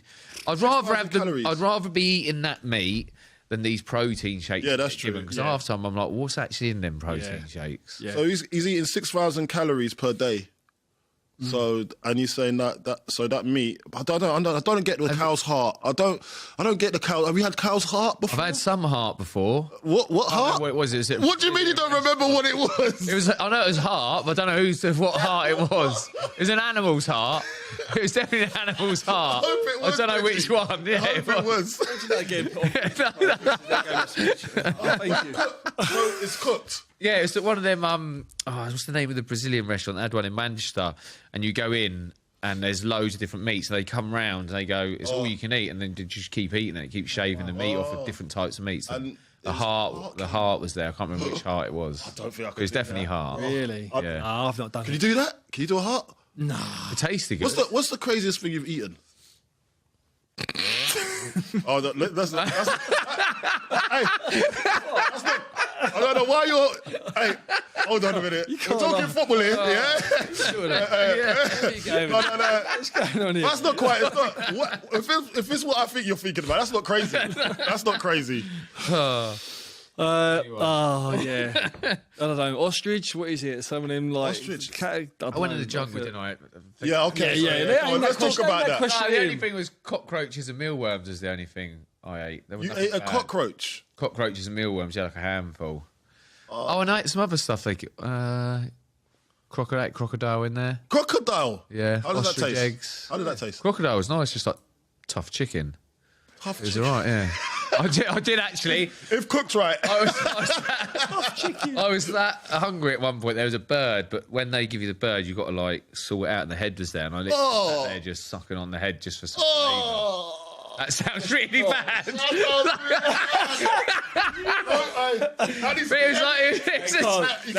was like honestly, I think Joel Dom was with me. It was just to get a bit of flavour because there's like in the jungle, like the food's not great. Right, anyway, let's move on. Martin, did you see the Martin Keown? I did see this. Great live. That's what we miss now, right? That is it, wasn't it? So it was. So Martin done the TNT game, didn't he? Yeah. And Ruud van Nistelrooy come over for the interview. It must have been. Well, they said it was the second time they've seen each other, but the first time they probably spoke. And what done me straight away was the handshake. So Martin's gone in for the handshake, and Ruud's like shook hand, and Martin's firmed it up. He's like, you know what he's like, though. Yeah, mate, that's Martin getting one over on it again, mate. Straight away, he's gone right. Mind game straight away. Straight in. But it was good, and I thought he dealt with it really well. Ruud van Nistelrooy, just to He's say, a nice guy, though, isn't he? But like Martin was saying, he used to be horrible. Like he used to. When he was playing against him, standing on his toes. That's the dark arts. But that was football back in the day. I remember Gus Boyer was bad. Kneeing you in the back, stamping on the I got taught to do that. Right. You've got to do that. You can't do that now, mate. I know. It don't happen now anyway. There's too much cameras about. They missed that, but there's no real like. We say there's any rivalries now, like between players, players. You look back in the day. Vieira, Keane. Yeah, there was that was brilliant. Did you see the interview there? on that the other day? They done an interview together. I think it was Sky Sports. They come together, and it was comparing moments. And how did you feel in this moment? How did like that tunnel bust up as well? Yeah. When Roy Keane didn't even see what happened, but he was coming out to protect straight away Gary Neville. Yeah. And I just love to see them. They're face to face across the table like that, and you can see there's still tension there, but they've got respect, mutual respect for each other, and I love that. The Premier League misses it. Yeah. I think. Like, I've said it the other day. Some games are just so boring. Yeah.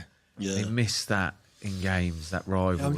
Everyone's mate now because of social media. Everyone's always bigging each other up. Yeah, well done, mate. You had a great game, and they're playing another team. Because I know you through social media. I've met you about 3 times, but I respect you because we've had a little chat, or you've liked one of my pictures on social media. That's what's going on with these boys. They're softer, and they're more. It's a softer game, isn't it? It's a softer game, and it's more respectful, I would say. So that's what I'm saying. It's been sterilised. That's one for you. What's been your toughest opponent? Hardest to play against? Toughest opponent. So, there's. Like, I look at the period when I played in that Premier League, and then you've got obviously your standout ones that we'll come on to. But even like your ones like Michael Carrick. Like Carrick was an unbelievable football player. Yeah. Cesc Fabregas, Modric. You know what I mean? Like. Players like I'm talking about players that was like direct in and around me, midfield players. Like these players don't really get mentioned when you start. People go straight away. People go to Lampard, Gerrard, Scholes. That's all people like in the Premier League. It was that kind of era. So Stevie was just like relentless. After you played with him, he was England, tough as well. He was hard. He was hard, and you knew when you played 90 minutes against Stevie that you was going to come off battered, bruised, and give a little bit, take a little bit. And it was just going to be like a hard. My one that I always thought I had to think about was Paul Scholes. Because he was just so clever, and he used to go into areas. I'm going, why is he going there? So I'm going this way, and he's going to an area and going, that's like, I've got to worry about that. But he's seeing 5 passes on, so he's seeing the ball go ding, ding, ding, ding there. So by the time I get there, he's turned and just sort of like slung one out wide. And then we done that. I don't know whether you noticed it as well with him. it's the noise of the ball when he strikes it. Yeah. You know, like people think, all football players can hit. It's a real ping. Like when he hits a ball, it's like a golfer, like nailing one out of the middle. It's like a boom. Yeah. And when it's like across your head, it's like, and you're like, I was like, wow. You know what I heard that from? So it was, I see Ruud Gullit train. Yeah, I got the privilege to see Ruud Gullit train when I was younger. And I was on the same pitch, actually. So I was picking the ball up. And I just saw him just pinging balls. And you know when someone hits the ball so pure, you can feel that this is different energy. This is like, he knows what he's doing. The ball's his friend. Do you know what I mean? He pings it, he just goes boom, and it just goes straight. It's a different sound. It's different. And when it's going through the air, it's like a jet going through the air. It's like, I'm like, mate, this is a different level. This is world class. Do you know what I mean? Do you know who else was like that? Mascherano. Yeah. Mascherano used to ping a lovely ball as well. Used to give it a little bit of gunga as well. Used to do any kind of style off the floor, just off every pass. I tried it. My knee went out of place. But but when you see these, I just think it's artistry. I think it's like it's an art. You used to ping a great ball as well. Yeah. Oh, Tom Huddleston. Tom Huddleston. His left and right foot. Oh, he was left and right. Yeah, he could spray it. He was like Glenn Hoddle. Yeah, I heard about him. No, he was good. I heard about him. He had me at Southampton. He was still joining in training. He could ping a ball, mate. Yeah, he was a joke. He used to join in. I remember Chris Mars used to hate him. Yeah. Because he used to always it's just a show. He started showing off. He used to try and smash him all the time, mate. Couldn't get near him, mate. He couldn't get near him, though. Couldn't get near him. He was after him, mate. I think he might have caught him once, I think. He's a legend. So going back to Scholesy, right, and I don't know whether I had this preempted into me, because when I was coming through Arsenal, and at the time, this is when Arsenal and Man U were going for league titles and everything. They was like the hatred, the rivalry. So being a young pro at Arsenal and the build up to them games, you'd find out on the Monday that it was obviously geared all up for Man U, right? And I remember now, so we're talking to the top players at Arsenal, so with Thierry, Perez, Bergkamp, all they used to say to Patrick and the midfield boys, Petit or whether it's whoever else going to fill in, they'd be like, listen, stop Paul Scholes, right? Don't let him get his head up, stop him and we win the game. And that's like them players there, they rated Scholesy so high. It was like, he just literally dictates everything. You stop him, you stop the supplier to everything else. So I don't know whether that was just into me. That then when I finally come through and then got into the Premier League and played against him, it was a case of, wow, this is like... Tell you what he had in him as well. He had a rattle in him. Yeah. He could rattle you. Oh, no. He had like tough opponents. His tackles. Like, I was like, this guy can't tackle. He can't tackle, you know that, right? Yeah. Paul Scholes he can tackle, mate. Don't worry about that. He can tackle you, but it's not clean. Yeah. That's what I mean, mate. He'll put it on you. I think he put it on you. I remember, I swear down, if my foot was planted, he would have broken my leg. This is how I knew he had it in him, like, proper, was when we were away of England. So England, like, so we're training before games. And Joe was he did something to Keown, like, doing all these step overs. I think he might have sat him down. You could Scholesy one happy. Must have done it to Scholesy, mate. 2 minutes later, Scholesy has gone bosh, straight up in the air, nowhere near the ball, and just walked off like it's nothing. That's your teammate. Joe just got up and just like carried on. Yeah. But I was just like, oh my god, he's got it in him. Let him know, he'll let you know. You can't do that now, though. No. Everybody's straight read some of the challenges back in the day. I think that's in the Man United waters over there, man. Because I think when I first went away with England, Gary Neville was still in the squad, right? And I swear down, I was having a great time. We was doing was it 8v8 or whatever he was doing. And then I think I got past him, mate. He ran me down, and he just tackled me from behind. Bosh! And I was like, surely this is not fair. And is anyone going to blow up? Because no one said anything. No one said anything. I'm like, oh, this is what it is, yeah? So I think it's in the Man United waters over there that they'll have to give it. They've got to leave a bit on you. Imagine their five-a-side the day before a game. Because you know what the five-a-side was like we used to do the little round robins the day on a Friday, day before. They used to get feisty. Yeah. Anywhere. Imagine it at United when they was like, in their pomp. Roy Keane's not having it. He ain't having you taking a seat. You got to get involved. Back in Chelsea, it always used to be, because you'd have a big English call there. It'd always be the English be the foreigners all the time. Yeah, I know. What was that about? I don't know, but it was always a good laugh, though. It wasn't like there was any bad blood. It was always a good laugh. Because the English were always like... Yeah, come on, we go with the heart. The British Bulldogs, wasn't it? Yeah.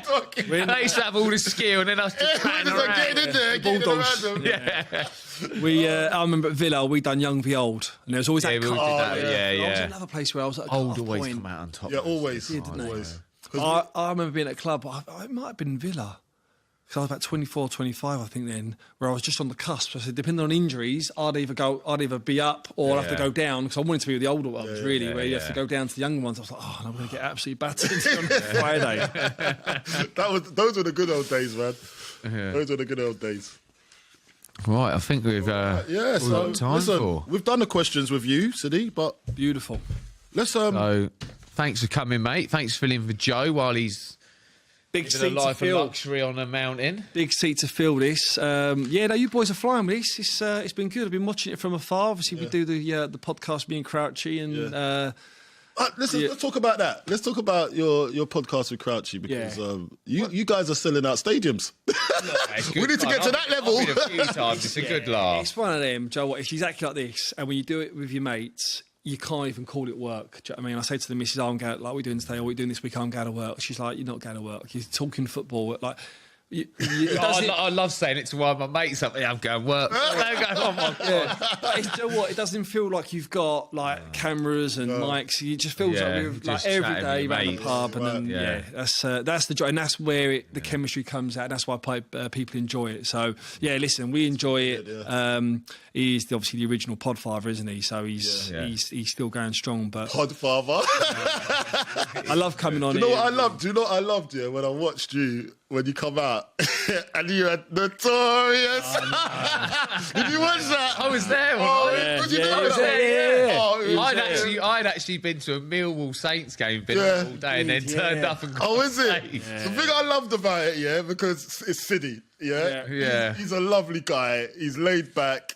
He's very honest, But so when all the lights was on him, I knew you must have felt a little bit uncomfortable. No, I reckon he loved it. He loved it, mate. He would have loved it. What are you on about? He loved it, mate. What are you on about? I was gutty when it. I was like, encore. I didn't do one more. That's what I wanted. Sidney loved it. You could tell. Mate, you could see the enjoyment he had. It was good. Was it brilliant? So that quick story, that stems from Notorious, right? So Abby had a 40th birthday. I think it was, or 30th. It was one of her birthdays. Yeah. And... Biggie's come on, and then we was in the circle, and I was with Serge from Kasabian as well, and I just started rapping. Right, I started doing this Notorious rap. Right, all the lyrics coming out, and he was like, he couldn't believe it.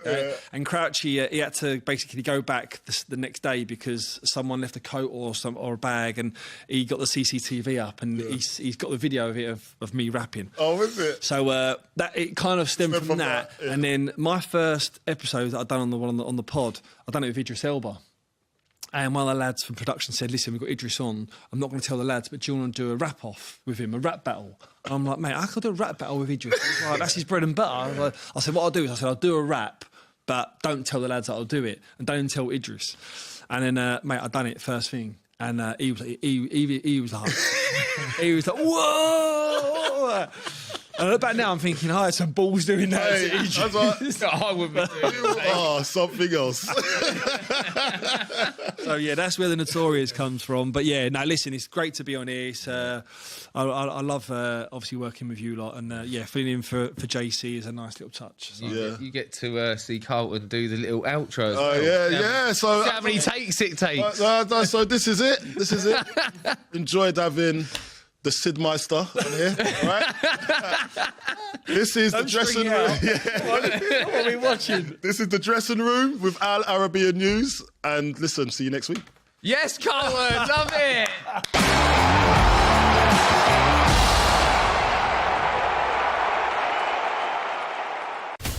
From the White House to Gaza, Kyiv to Beijing, elections, economics and the environment compete with conflicts and other complex issues for our attention.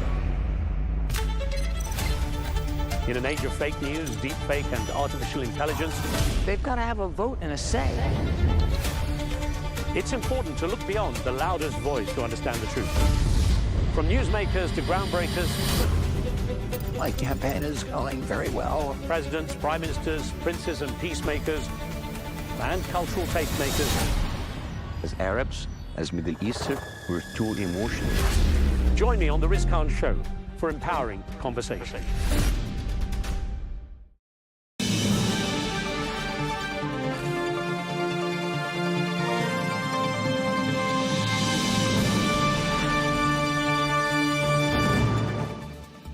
Hello and welcome to Global News Today, bringing you exclusive interviews with leading experts every weekday here on Arabiya News. I'm Tom Burges Watson. Coming up on today's programme, US and Russian officials hold 4 hours of talks in Saudi Arabia. Talks aimed at mapping out negotiations on ending the conflict in Ukraine and improving relations between Moscow and Washington. Well, after those talks, the US Secretary of State Marco Rubio called the dialogue a first step of what he called a long and difficult journey towards ending the war in Ukraine.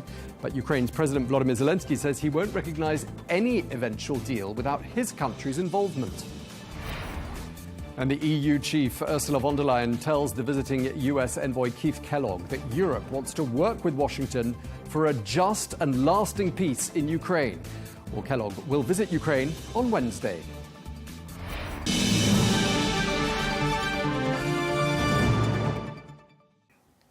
Hello and welcome to the programme. We begin with the talks that were held today in Saudi Arabia between senior officials from Russia and the United States. Well, these talks are seen as a prelude to negotiations aimed at ending the war in Ukraine.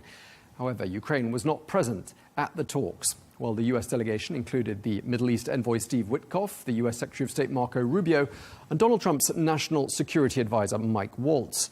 Well, on the Russian side, the Russian Foreign Minister Sergei Lavrov and Russia's Chief Foreign Policy Advisor Yuri Ushakov.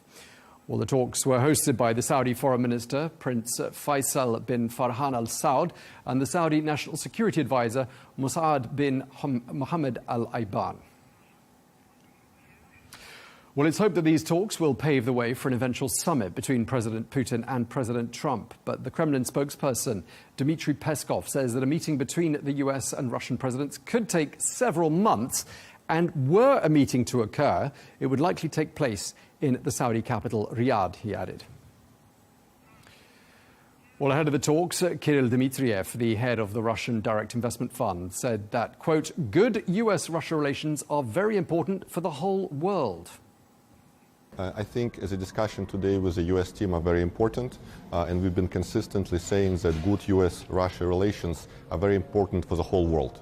Only jointly can Russia and US address lots of world problems, resolve global conflicts, and offer solutions. Well, as those high-stakes talks between the US and Russia took place in Saudi Arabia earlier on today, let's get a quick reminder of some of the sticking points in any potential peace deal for the war in Ukraine. Ukraine insists that no deal can be reached without its presence. The country also demands the full withdrawal of Russian troops from areas seized during the war.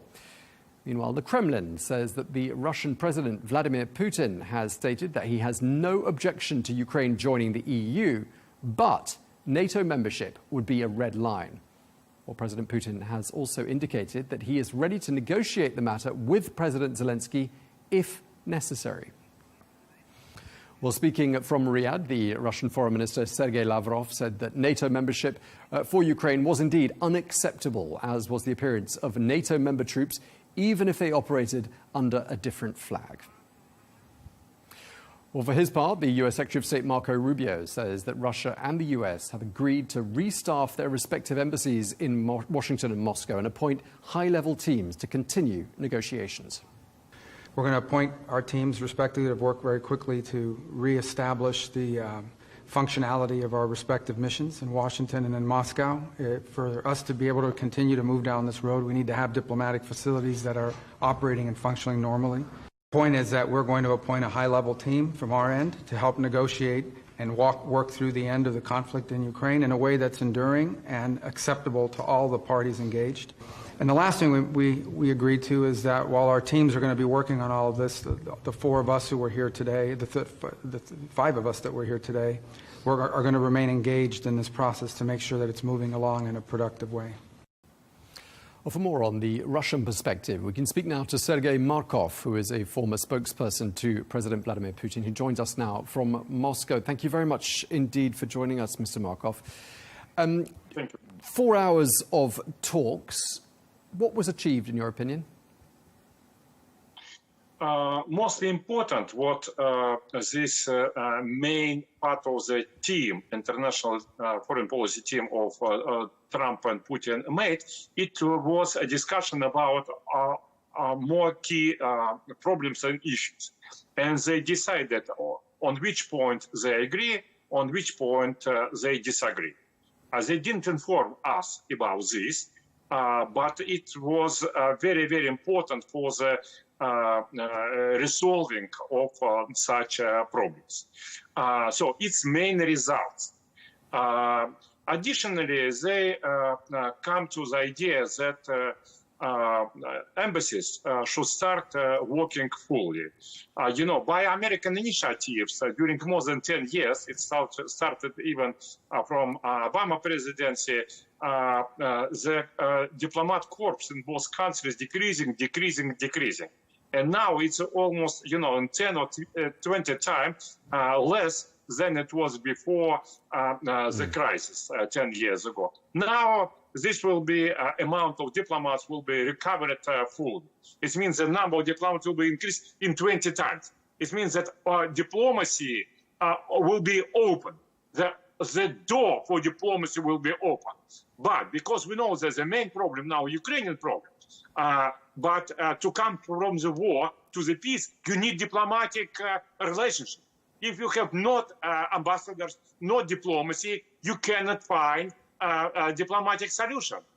So it's absolutely inevitable step what they made now. It's first step, but it opens the door for the negotiation about resolving Ukrainian crisis, which is very good and supported by absolutely most in the world, except war maniac Zelenskyy, and except some European leaders who also sometimes look like war maniacs, like Macron and leaders of the Germany and Great Britain, which has replaced each other so quickly that nobody already remembers their names.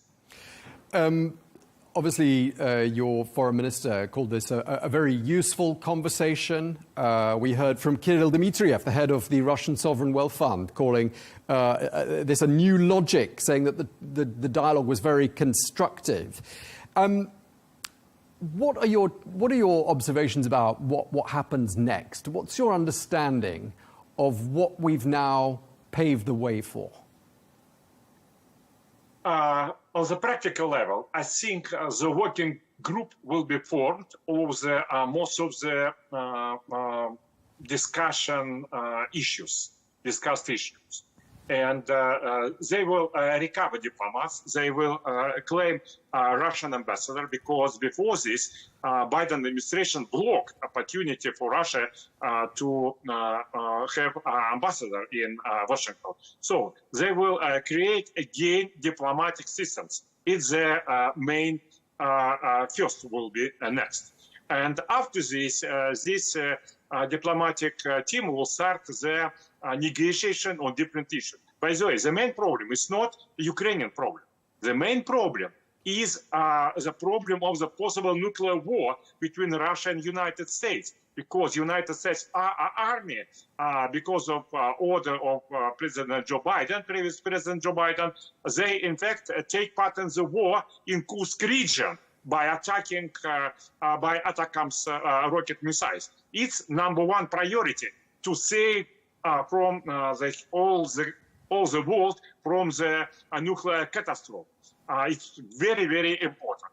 But on the Ukrainian crisis also, the working group should be created, and Washington, Donald Trump and Vladimir Putin will claim specific names who will be from both sides to work on the resolving condition, finding condition for the resolving of Ukrainian crisis.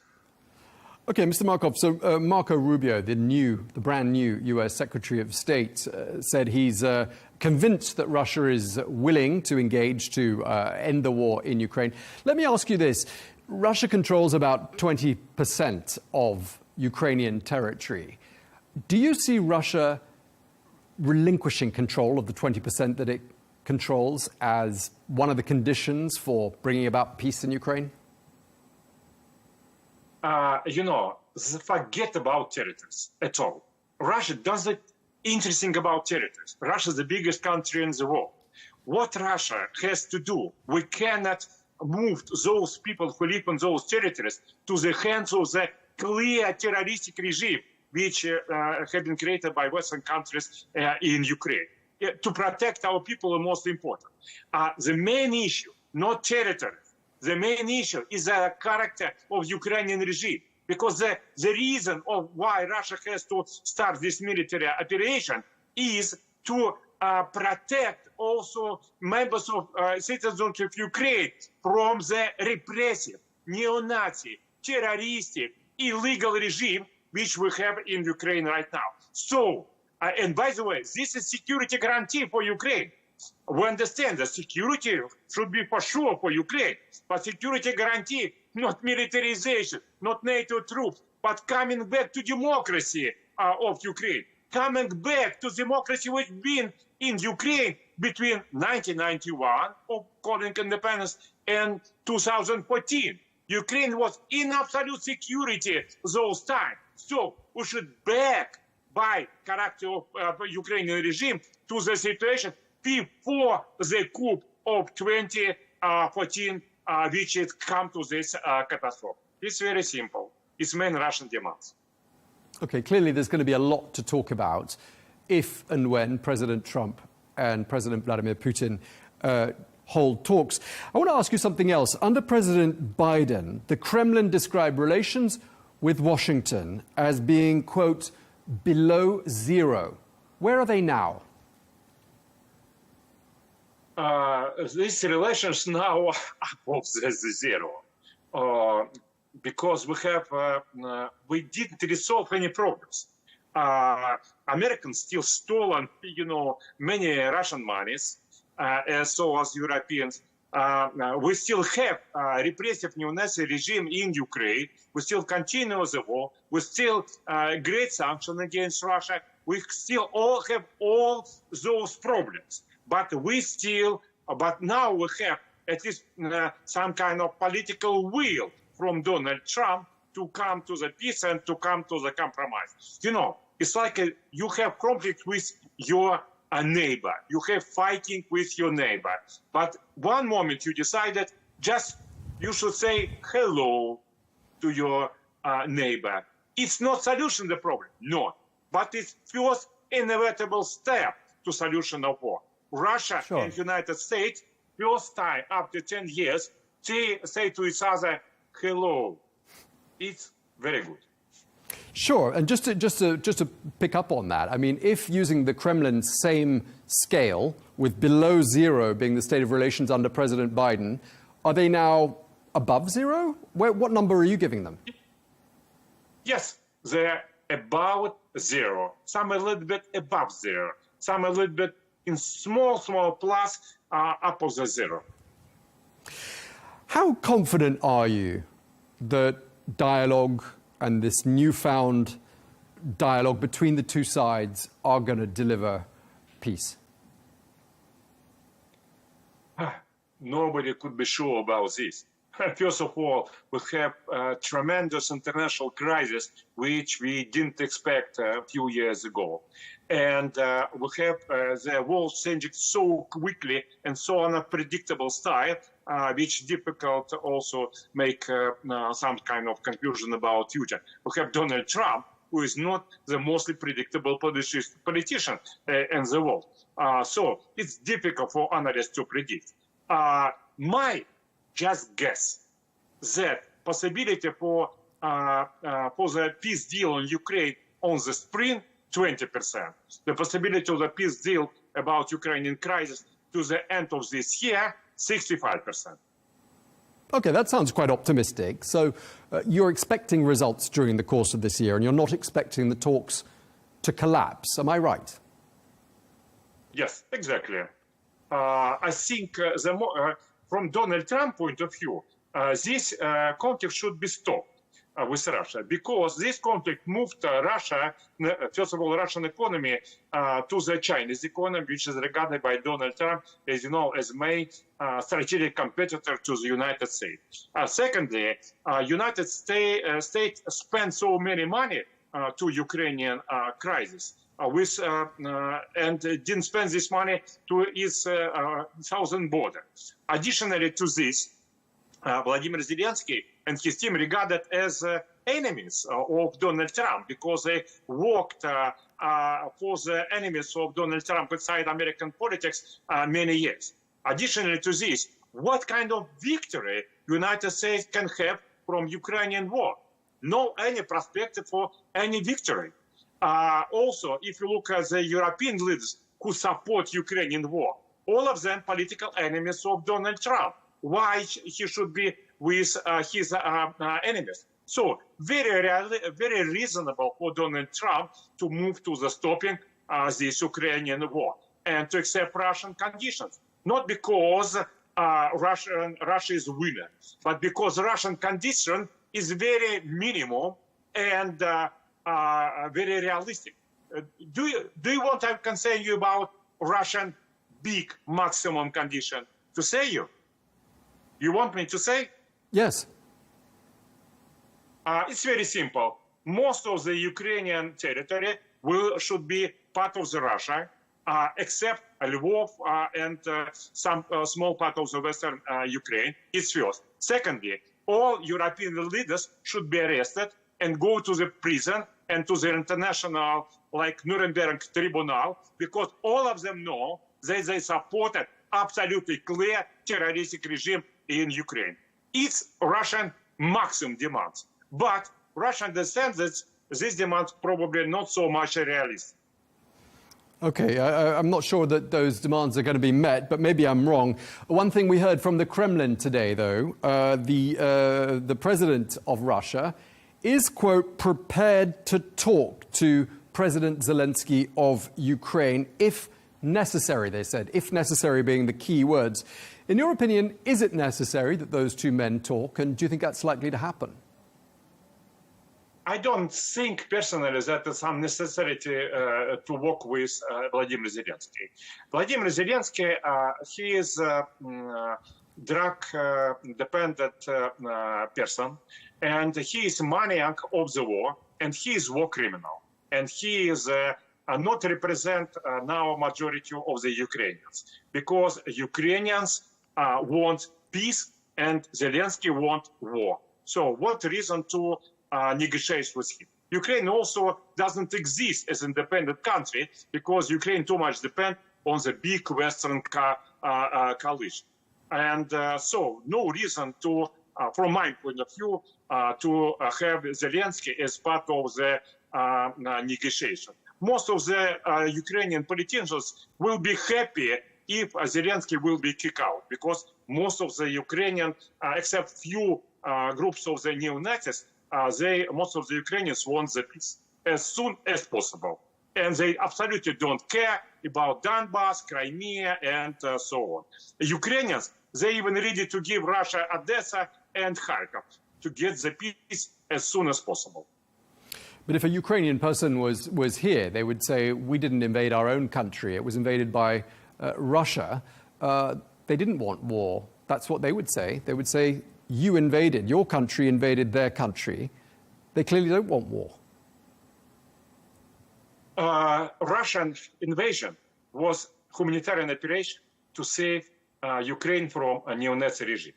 If you invited those Ukrainians who represent neo-Nazi regime, of course, they will talk what you now told me about. But you, in your media, invited all these 10 years only neo-Nazi Ukrainians.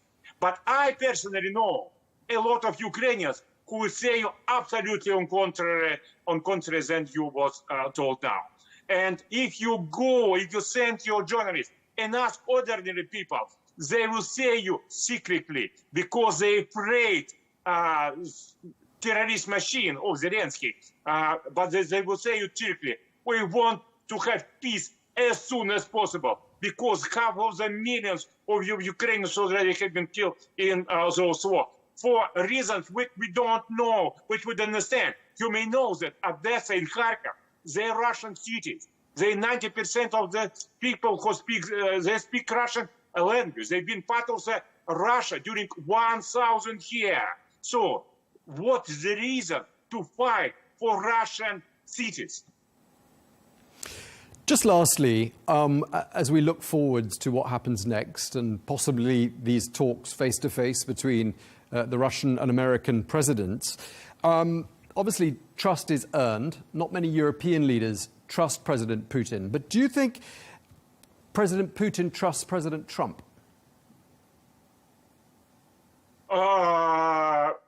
I think that President Putin trusts President Trump more than to other American politicians. Generally, I would say Russian society, Russian public, Russian elite doesn't trust Americans at all because we have so many agreements with Americans which have been violated.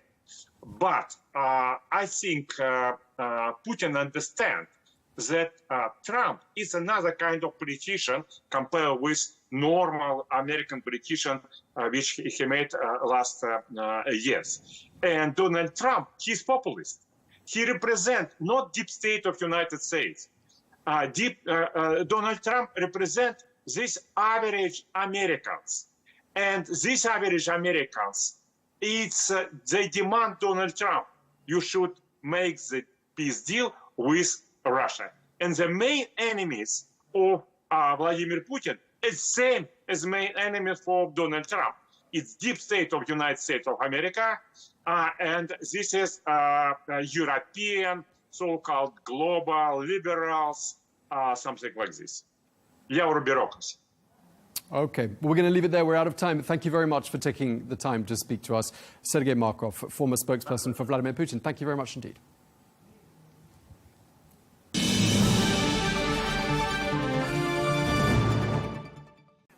Well, Ukraine's Deputy Prime Minister Ola Stefanishyna commented on that matter on the sidelines of the Munich Security Conference, where European Union foreign ministers also held another emergency meeting during the course of the weekend. That followed on from US statements which said that Europe will not be included in the upcoming peace talks between the US, Russia and Ukraine. Ukrainian delegation has been invited to participate in the meetings of the ministers of the European affairs under the Polish presidency. President Zelenskyy had a long phone call with President Macron after the urgent meeting of the leaders yesterday. So they have discussed all the range of issues on the table. I'm happy to confirm that it is an active discussion within the European Union on European troops on the ground, on guaranteeing the security for Ukraine, and we are closely following the developments at the U.S. side, but I'm sure that European Union, while being hesitant on many issues, still will be strong enough to help Ukraine prevail. Well, for more analysis, we can speak now to Dr. Stephanie Babs, the former Deputy Assistant Secretary General of NATO. Thank you very much indeed for taking the time to talk to us, Dr. Babs. These talks in Riyadh have been described as exploratory talks, not the start of full-blown negotiations to ending the war in Ukraine. And as much as anything, they were about resetting relations between Moscow and Washington. So very much a first step. But do you think this was a constructive step? Certainly not.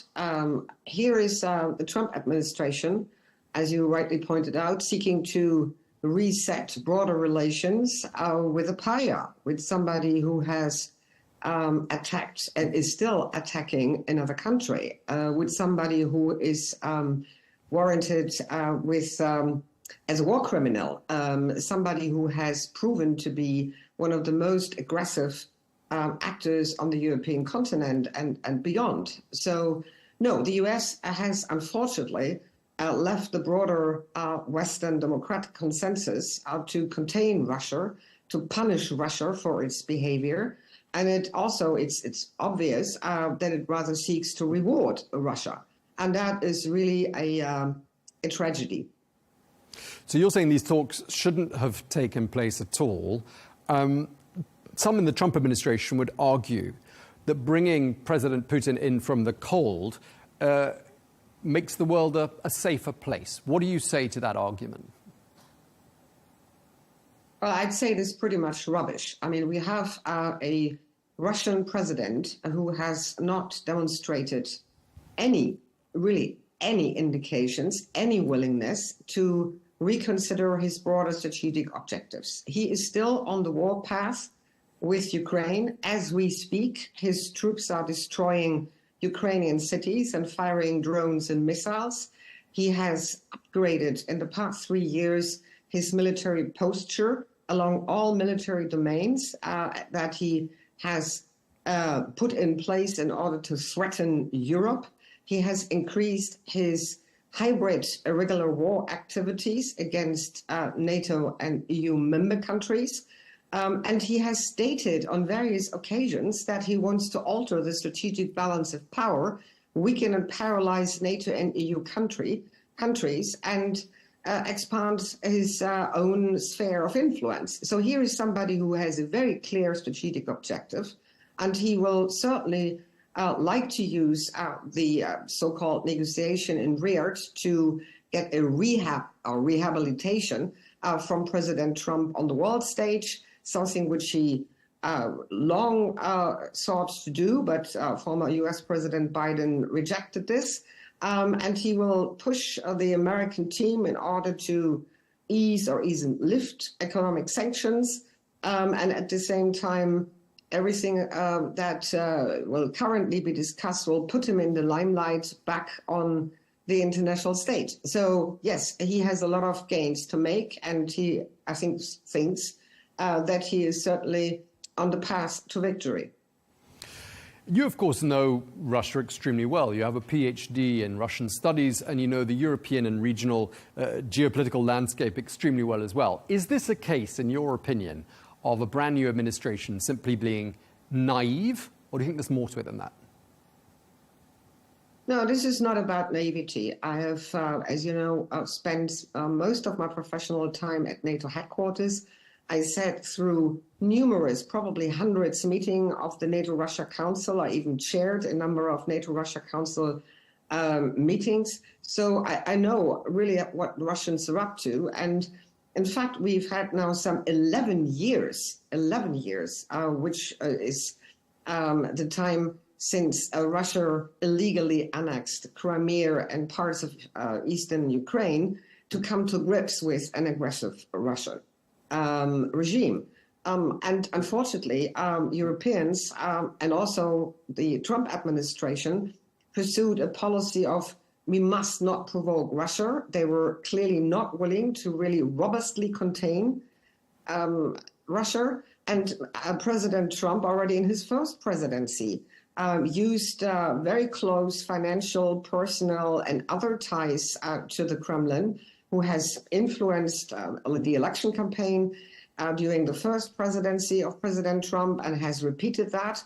No, there is a network, a very close network between the Trump administration and its associate and the Kremlin and its associates. So here are two clan chiefs meeting each other and try to come into business like we've been in the 19th or early 20th century.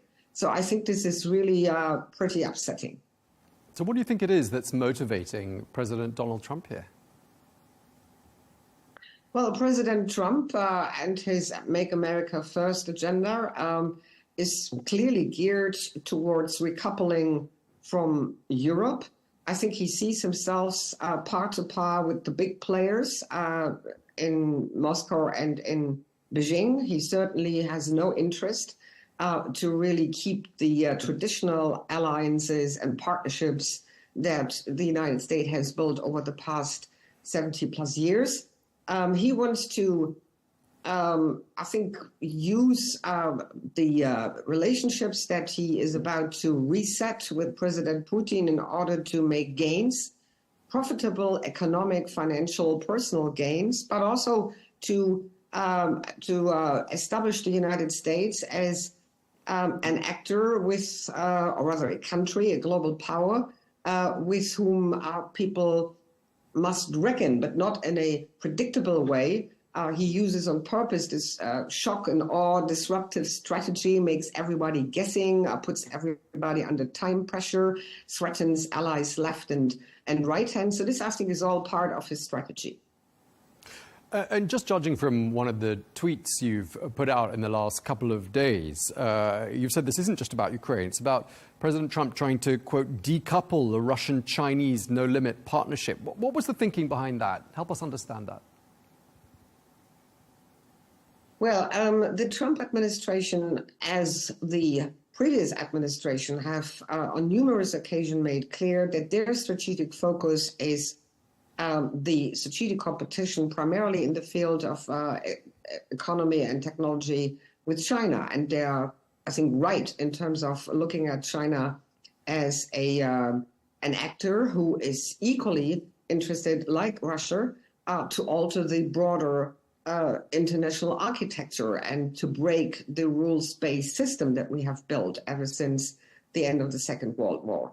By putting Putin basically on his side, by trying to side with them, to partner with them again, I think Trump hopes, that the Chinese would have to split their energies between, on the one hand side, Washington, and on the other hand side, Moscow. Whether that gameplay will, yield some results, some beneficial results for the United States is yet to be seen, because we are really very early in the stage.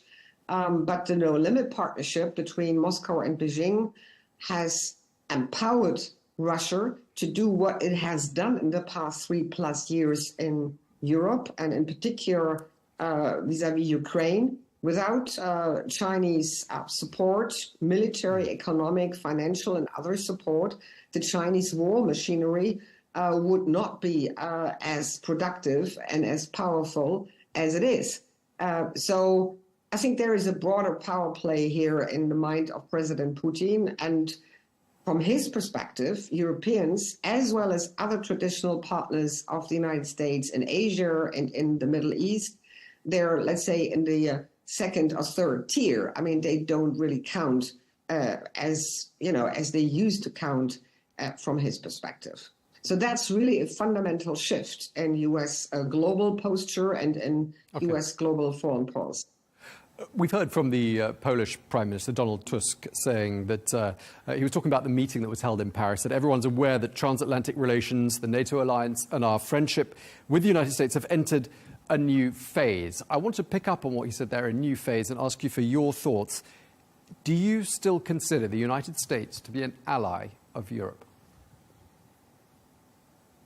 I perfectly understand that European governments, for instance, the Polish government, have really a hard time to reconsider the image that they have created about President Trump. They think they can still manage him, tame him, influence him, impress him. But my personal view is that it's not going to work. President Putin will likely take the gains he can make from these bilateral partnerships he has with Poland or with Sweden or with many other European countries in the field of defense and defense, industrial, security-related issues, and he will pocket them, and then he will move on. If he was really a reliable ally, still committed to NATO, he wouldn't have done what he has done, namely to decouple from Europe and put himself on a path to embrace President Putin again. So I certainly have I have really doubts, strong doubts about the reliability of the United States. But this is not to say, that the allies will not try, work at least punctually and partially on other issues with the United States. But do you think the United States can still be counted as an ally? I know you're pressing me for that. I have made up my mind already. I don't think, unless, they would reconsider what they have embarked on. They would consider their policy. I personally don't think they can be considered the traditional ally that we have come to appreciate and we have known for the past 75 years. This is a different administration. They're on a different path, on a different planet. Yeah, and you've been quoted as saying that you think that President Trump has switched sides. What do you mean by that? Well, as I already said, I mean, if you call an aggressor a war criminal, somebody who has over the past 11 years fundamentally threatened Europe, somebody who is on the path to destroy a country, somebody who has committed countless war crimes. If you call him and say, I don't want to talk about all these things, and I certainly don't seek to hold you accountable, I simply want to figure out where we can get back into business, I would call this a fundamental policy shift. So he has left, the United States has left the strategic consensus that it has built over, the past decades with European countries to uphold the rules-based order. Yeah, you can't, preach about rules and then at the same time you put them into the bin. And this is what President Putin has done. He has violated numerous norms and regulations and rules, basic rules that have governed our international system ever since the end of the Second World War. And President Putin is now ready to side with him in order to explore how he can, embark on a broader reset between the US and Russia.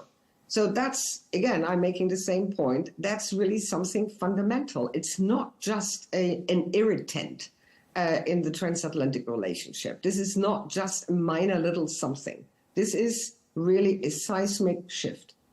Okay, and just lastly, what's Europe going to do about all of this then? Well, Europe has wasted 3+ years in order to avoid answering a question that, from my perspective, is the most important question. What is it that we Europeans seek what is it that we, describe as our strategic end state? What is our strategic objective vis-à-vis Russia and for Ukraine? Do we want to really help Ukraine win the war against Russia? Do we want to see victory over Russia, or are we prepared to, accept some type of frozen war in the middle of Europe? And if you don't answer that question clearly, you can't possibly prescribe a strategy and use, the functions and the tools that you have in order to contain the aggressor. And the Europeans have hidden behind President Joe Biden's agenda of we must not provoke Russia for the past 3 years. And I really take them responsible, at least partly, for creating this deplorable situation in which Ukraine finds itself in. So to cut a long story short, the Europeans need to do now at least 2 things in parallel. They need to rigorously upgrade and bolster their own defense and deterrence capabilities, their own. And secondly, they must ensure that Ukraine is not thrown under the Russian bus. And this means we will have to continue providing military aid in a much more systematic, much more focused, much more, holistic and strengthened way than we did in the past 3 years. And we need to really side with Ukraine and its own ambition. President Zelenskyy has made a proposal for a victory plan. He has made various proposals of how he sees the future of Ukraine. And I think it's our job to support that. Okay, well, we really appreciate you taking the time to speak to us. Thank you very much indeed, Dr. Stephanie Babst. Thanks again. Thank you.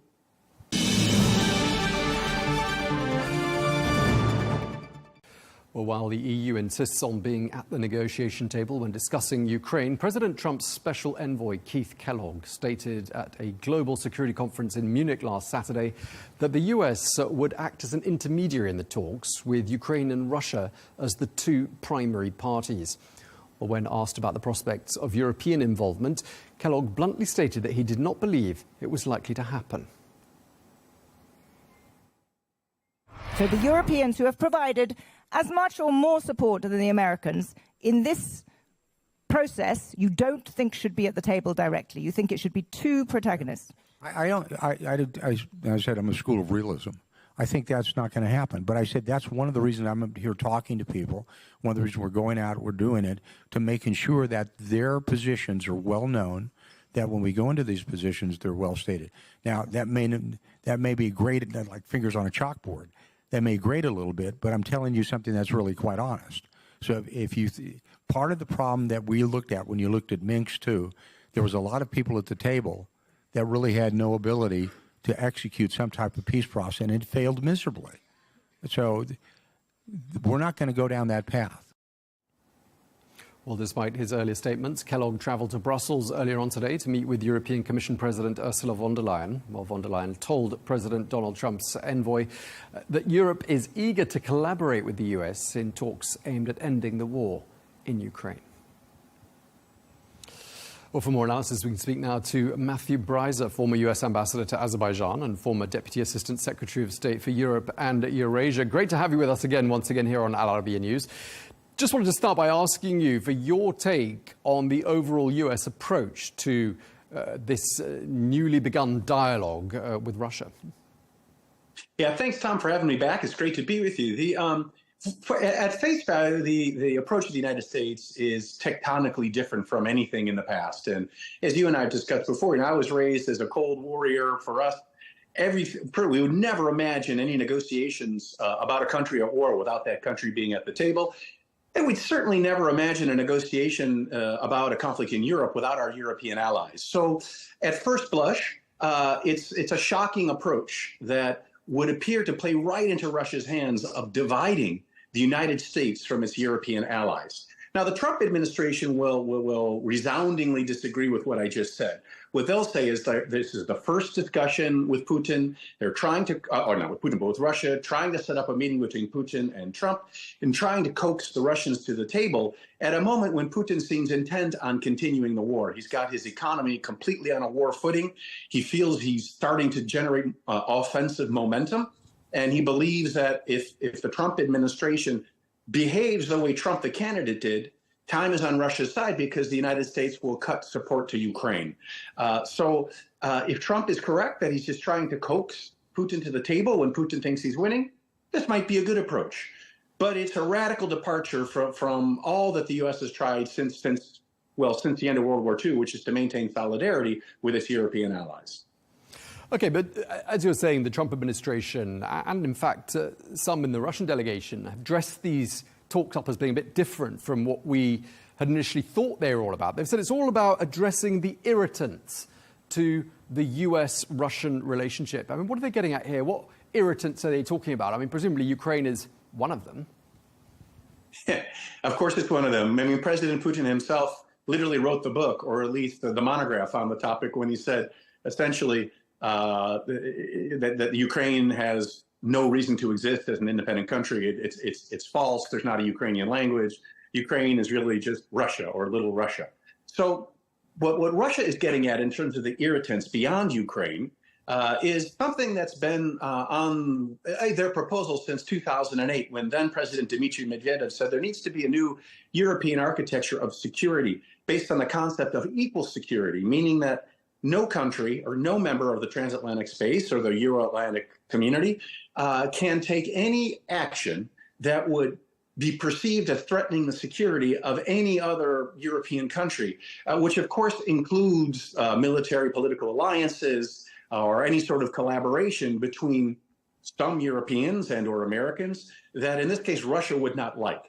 Putin made that request or demand more specific in the lead up to his invasion of Ukraine in 2022, and he said that Russia or NATO must withdraw all of its forces that were deployed after Russia invaded Donbass and Crimea, and must even reduce its overall commitment to the Eastern European members of NATO, which is an absolute non-starter for those members of NATO who feel that throughout their history they've been threatened by an aggressive Russia. Okay, so obviously a lot of European leaders are pretty stunned by what's been happening. They feel excluded. That's why the special representative to Ukraine, Keith Kellogg, has been traveling around Europe trying to appease them. But I mean, if this was about Russia and the United States patching up their relationship, why do European leaders think they should have been at the table? Right. So I think that's because European leaders do not believe this is about Russia and the United States patching up their relationship.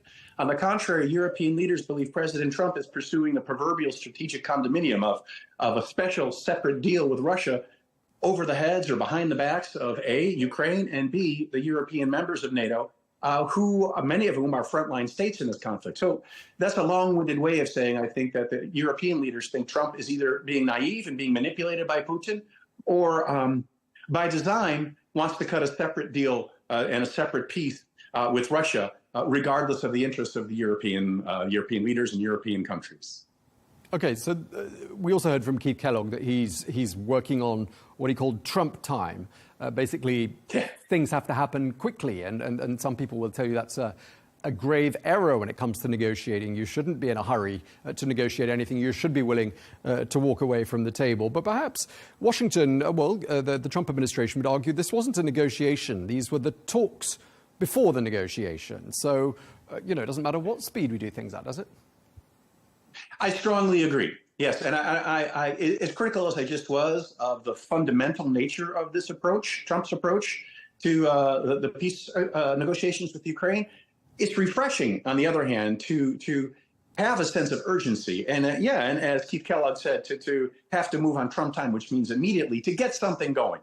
I also think another thing that Kellogg said is quite useful. He said, look, Europe just wants a seat at the table, but they're not saying what they're going to bring to the table. They need to make commitments in terms of material, military material, and maybe personnel on the ground, and even greater financial support for Ukraine. In other words, Ukraine is Russia's invasion of Ukraine is a threat to European security, so the Europeans need to do more for their own security. And that's a legitimate argument.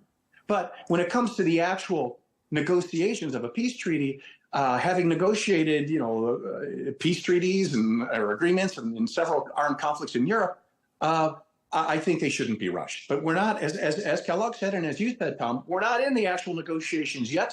We're just getting to the stage when the negotiations can occur. And as senior representatives of the Trump administration said yesterday, when the time comes, of course, Ukraine will be at the table. Exactly. So these are the negotiations before the negotiations.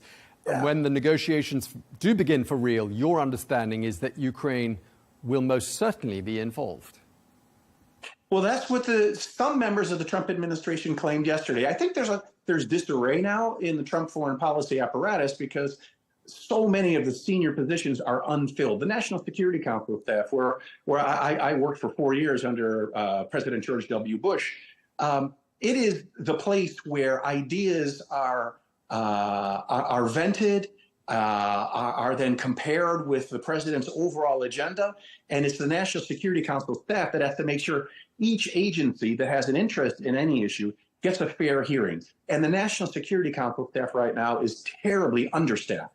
So those sorts of debates, policy debates between and among the various elements of the U.S. government are not happening. So we're getting disarray in many cases. How do you rate the chances of bringing about some sort of an agreement between the two sides and therefore ending the war in Ukraine? I mean, what sort of a time frame do you think we're looking at? I actually don't think it's possible under certain circumstances on the ground militarily. I think there's no chance President Putin's going to agree to a peace until he's expelled all the Ukrainian troops from Russia's Kursk region or Kursk Oblast.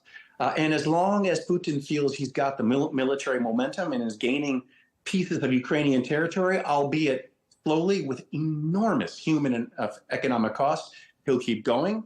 He's got his economy on a war footing. And as long as he believes U.S. President Trump wants to get peace almost at any cost and is willing to stop providing military support for Ukraine, Putin will feel he has momentum.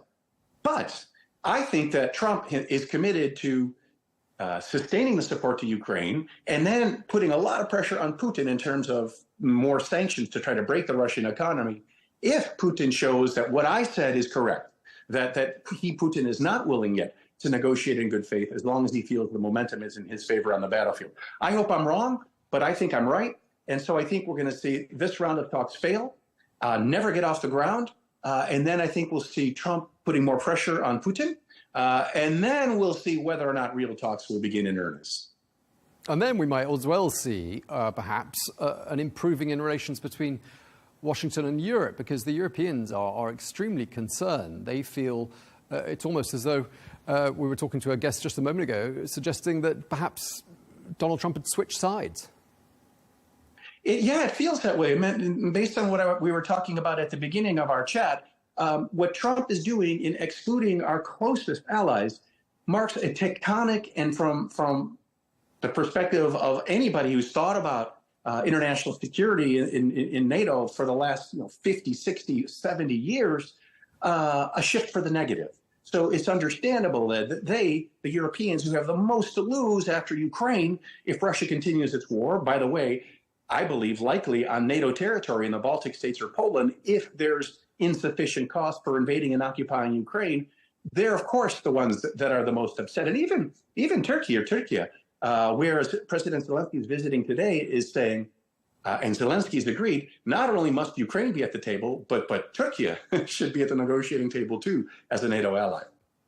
Yeah, it seems like everyone wants to be at the negotiating table. And I mean, the thing with regards to NATO, though, I mean, President Trump made it clear before any dialogue got started that was out of the question, Ukraine's eventual membership of NATO. I mean, what can the United States offer to Ukraine by way of security assurances if they're not going to be part of NATO? Well, first of all, President Trump's expressed view was just what you said. Ukraine should not become a member of NATO, but the United States should, with its allies, arm Ukraine sufficiently to deter any future Russian aggression. And then Secretary of Defense Pete Hegseth said something similar last week. But there are Republican members of the U.S. Senate who say, hang on, we can't say Ukraine will never be a member of NATO. It's still official NATO policy based on the NATO summit decision in April 2008 in Bucharest, that Ukraine and Georgia will become members of NATO when they fulfill the criteria.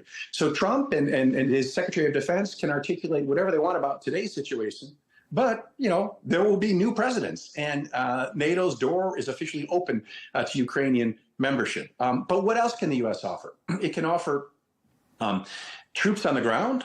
Trump has said not U.S. ones, but European allies, troops on the ground, not under a NATO umbrella. So in other words, a credible security guarantee. The United States can also will offer in general backstopping then of that security guarantee, meaning all kinds of other military political support for the Europeans who would put their troops on the ground. The U.S. can offer also investment and financial support. But unfortunately, what seems to have been proposed to Ukraine last week by the Trump administration was a deal whereby the United States would be compensated for all the support it's provided Ukraine in the past and will provide in the future by gaining control or ownership of 50% of Ukraine's critical minerals, like lithium and cobalt, and then 50% of the revenues of the remaining half of those resources that others would end up owning and developing. When you look at the financial cost of such a deal, the terms are actually financially more onerous than those that were imposed on post-imperial Germany in the Versailles Treaty after World War I, which, as we know, helped lay the foundation for the rise of the Nazis because those terms were so financially onerous and destroyed the German economy. Yeah, the Russians came up with a new demand today before the talks got started. They said they weren't just happy with what President Trump had said about NATO membership for Ukraine. They demanded that NATO formally disavow membership. That was a promise it made to Ukraine in 2008. I mean, what do you read into that? Russia demanding a concession before the talks have even started, and in fact, I'm not sure that Russia's made any concessions of its own, has it? Oh, on the contrary, it not only has it made no concessions, it has pocketed ones that it believes the U.S. has offered, like the one you're talking about. And then up the ante. It also, I heard the head of the Sovereign Wealth Fund, Kirill Dmitriev, just now on a TV interview, doing the same thing when it comes to sanctions relief.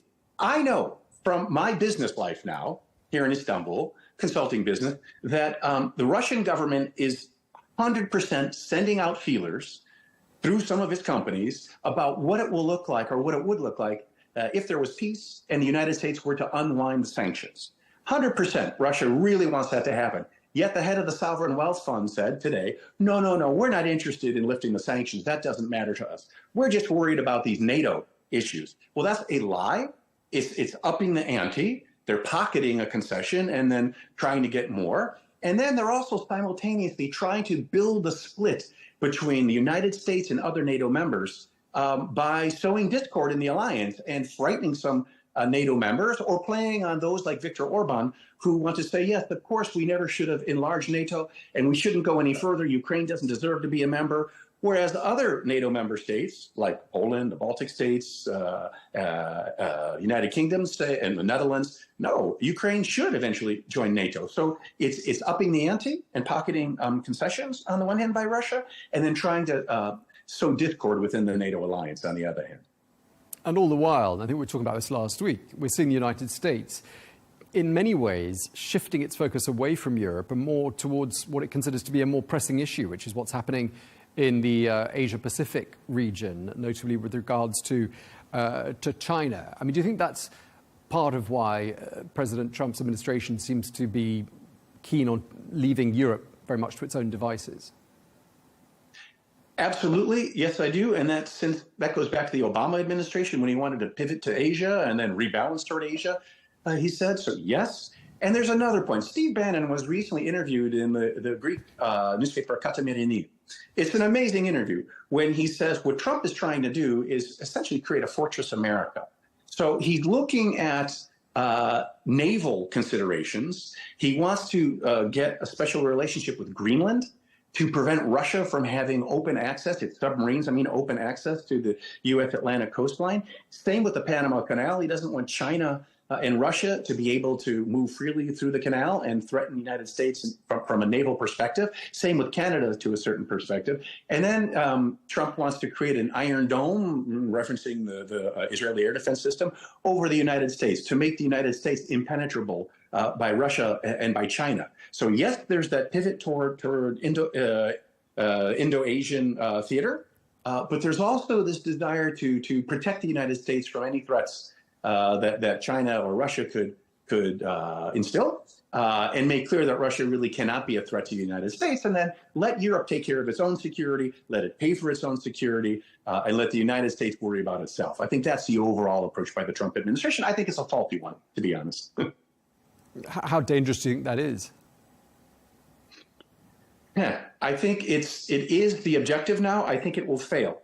And I think if the Trump administration were in earnest to pursue that, I think it's only likely to aggravate the splits within NATO and between the United States and its other allies like Japan and South Korea, close friends like Mexico. I think ultimately that'll undermine U.S. security if the U.S.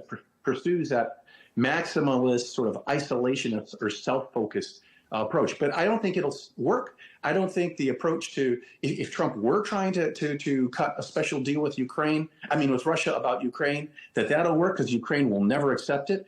And what the Ukrainian nation has showed us in the aftermath of World War I and the aftermath of World War II is Ukrainians will keep on fighting, regardless of what the great powers decide at the end of a war, if Ukrainians feel threatened. So just turning our eye back as we wrap up to the talks today in Riyadh, I'm just wondering what you think of the fact that, we were talking about timing a bit earlier on.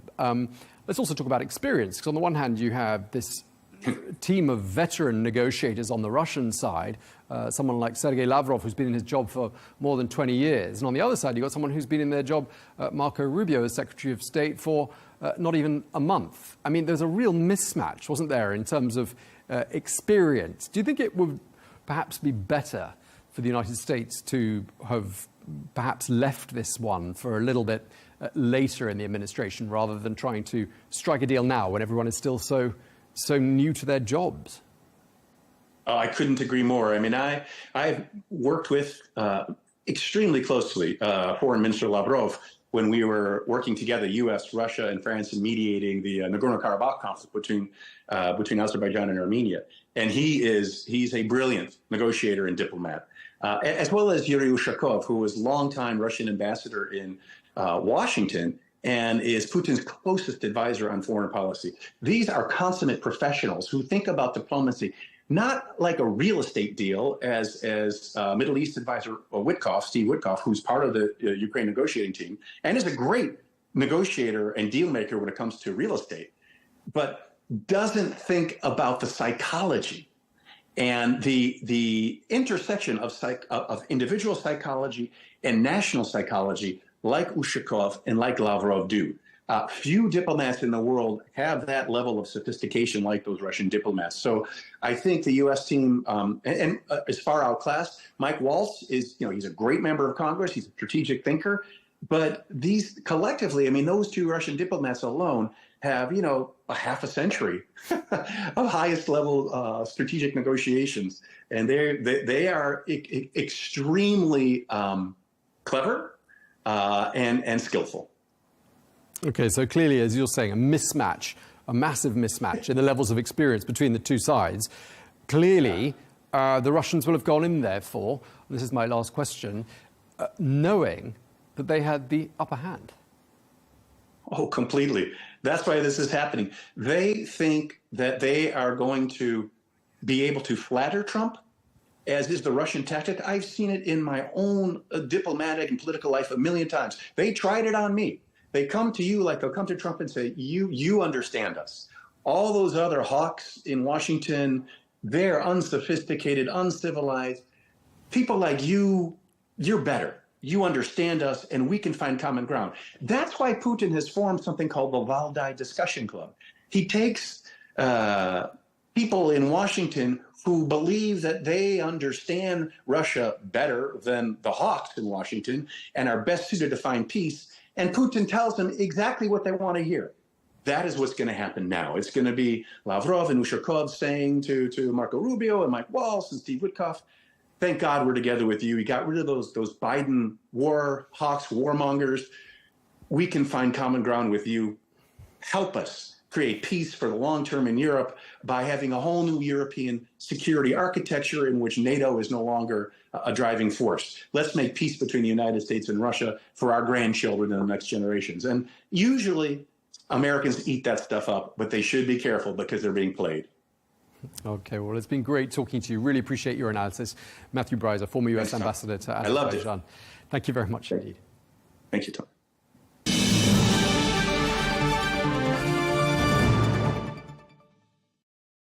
Well, that is all we have time for on Global News today. Thank you very much indeed for watching. Be sure to join us again tomorrow for more exclusive interviews. Until then, goodbye.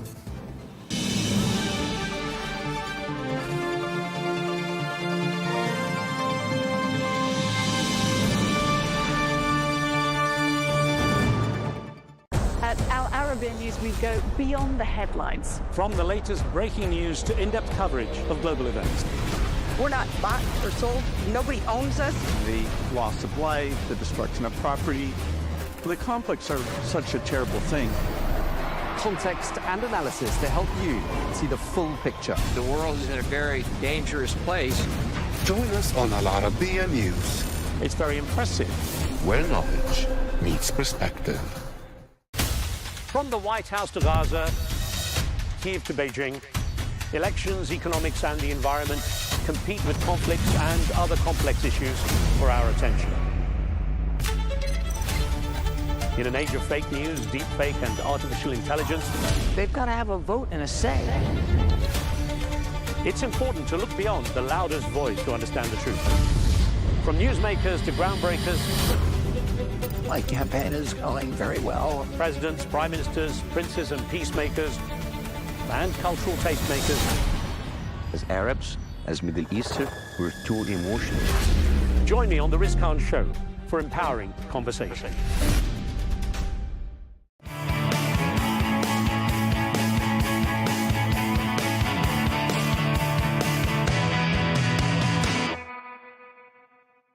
Mexico City. It's got cultural attractions and a gastronomy scene you won't be able to resist. Aside from the sights to see and things to do, Mexico is hailed for many other achievements.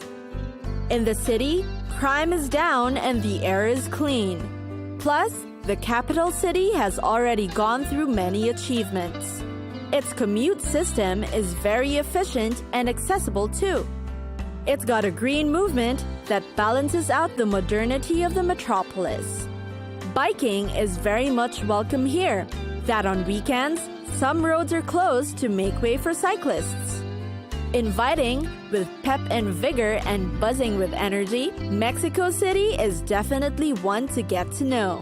Mexico City's historic center includes Coyoacan, which is the original settlement for the conquistadores.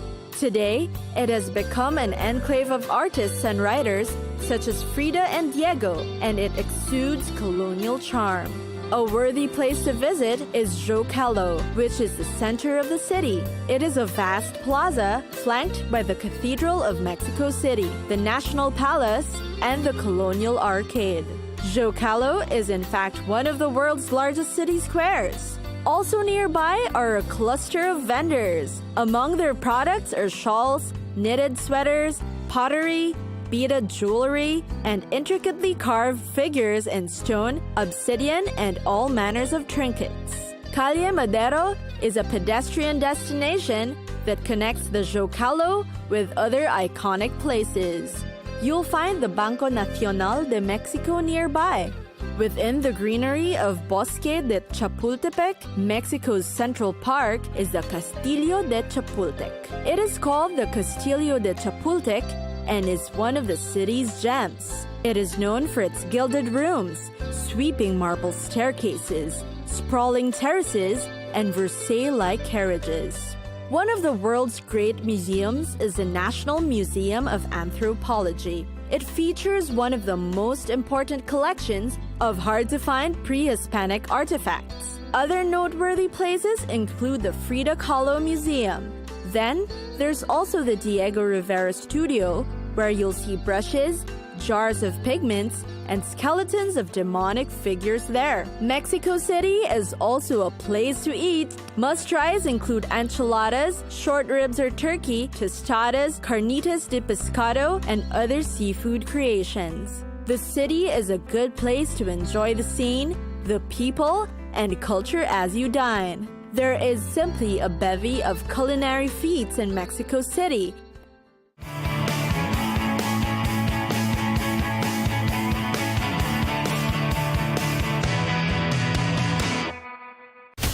From the White House to Gaza, Kiev to Beijing, elections, economics, and the environment compete with conflicts and other complex issues for our attention. In an age of fake news, deepfake, and artificial intelligence, they've got to have a vote and a say. It's important to look beyond the loudest voice to understand the truth. From newsmakers to groundbreakers, My campaign is going very well. Presidents, prime ministers, princes, and peacemakers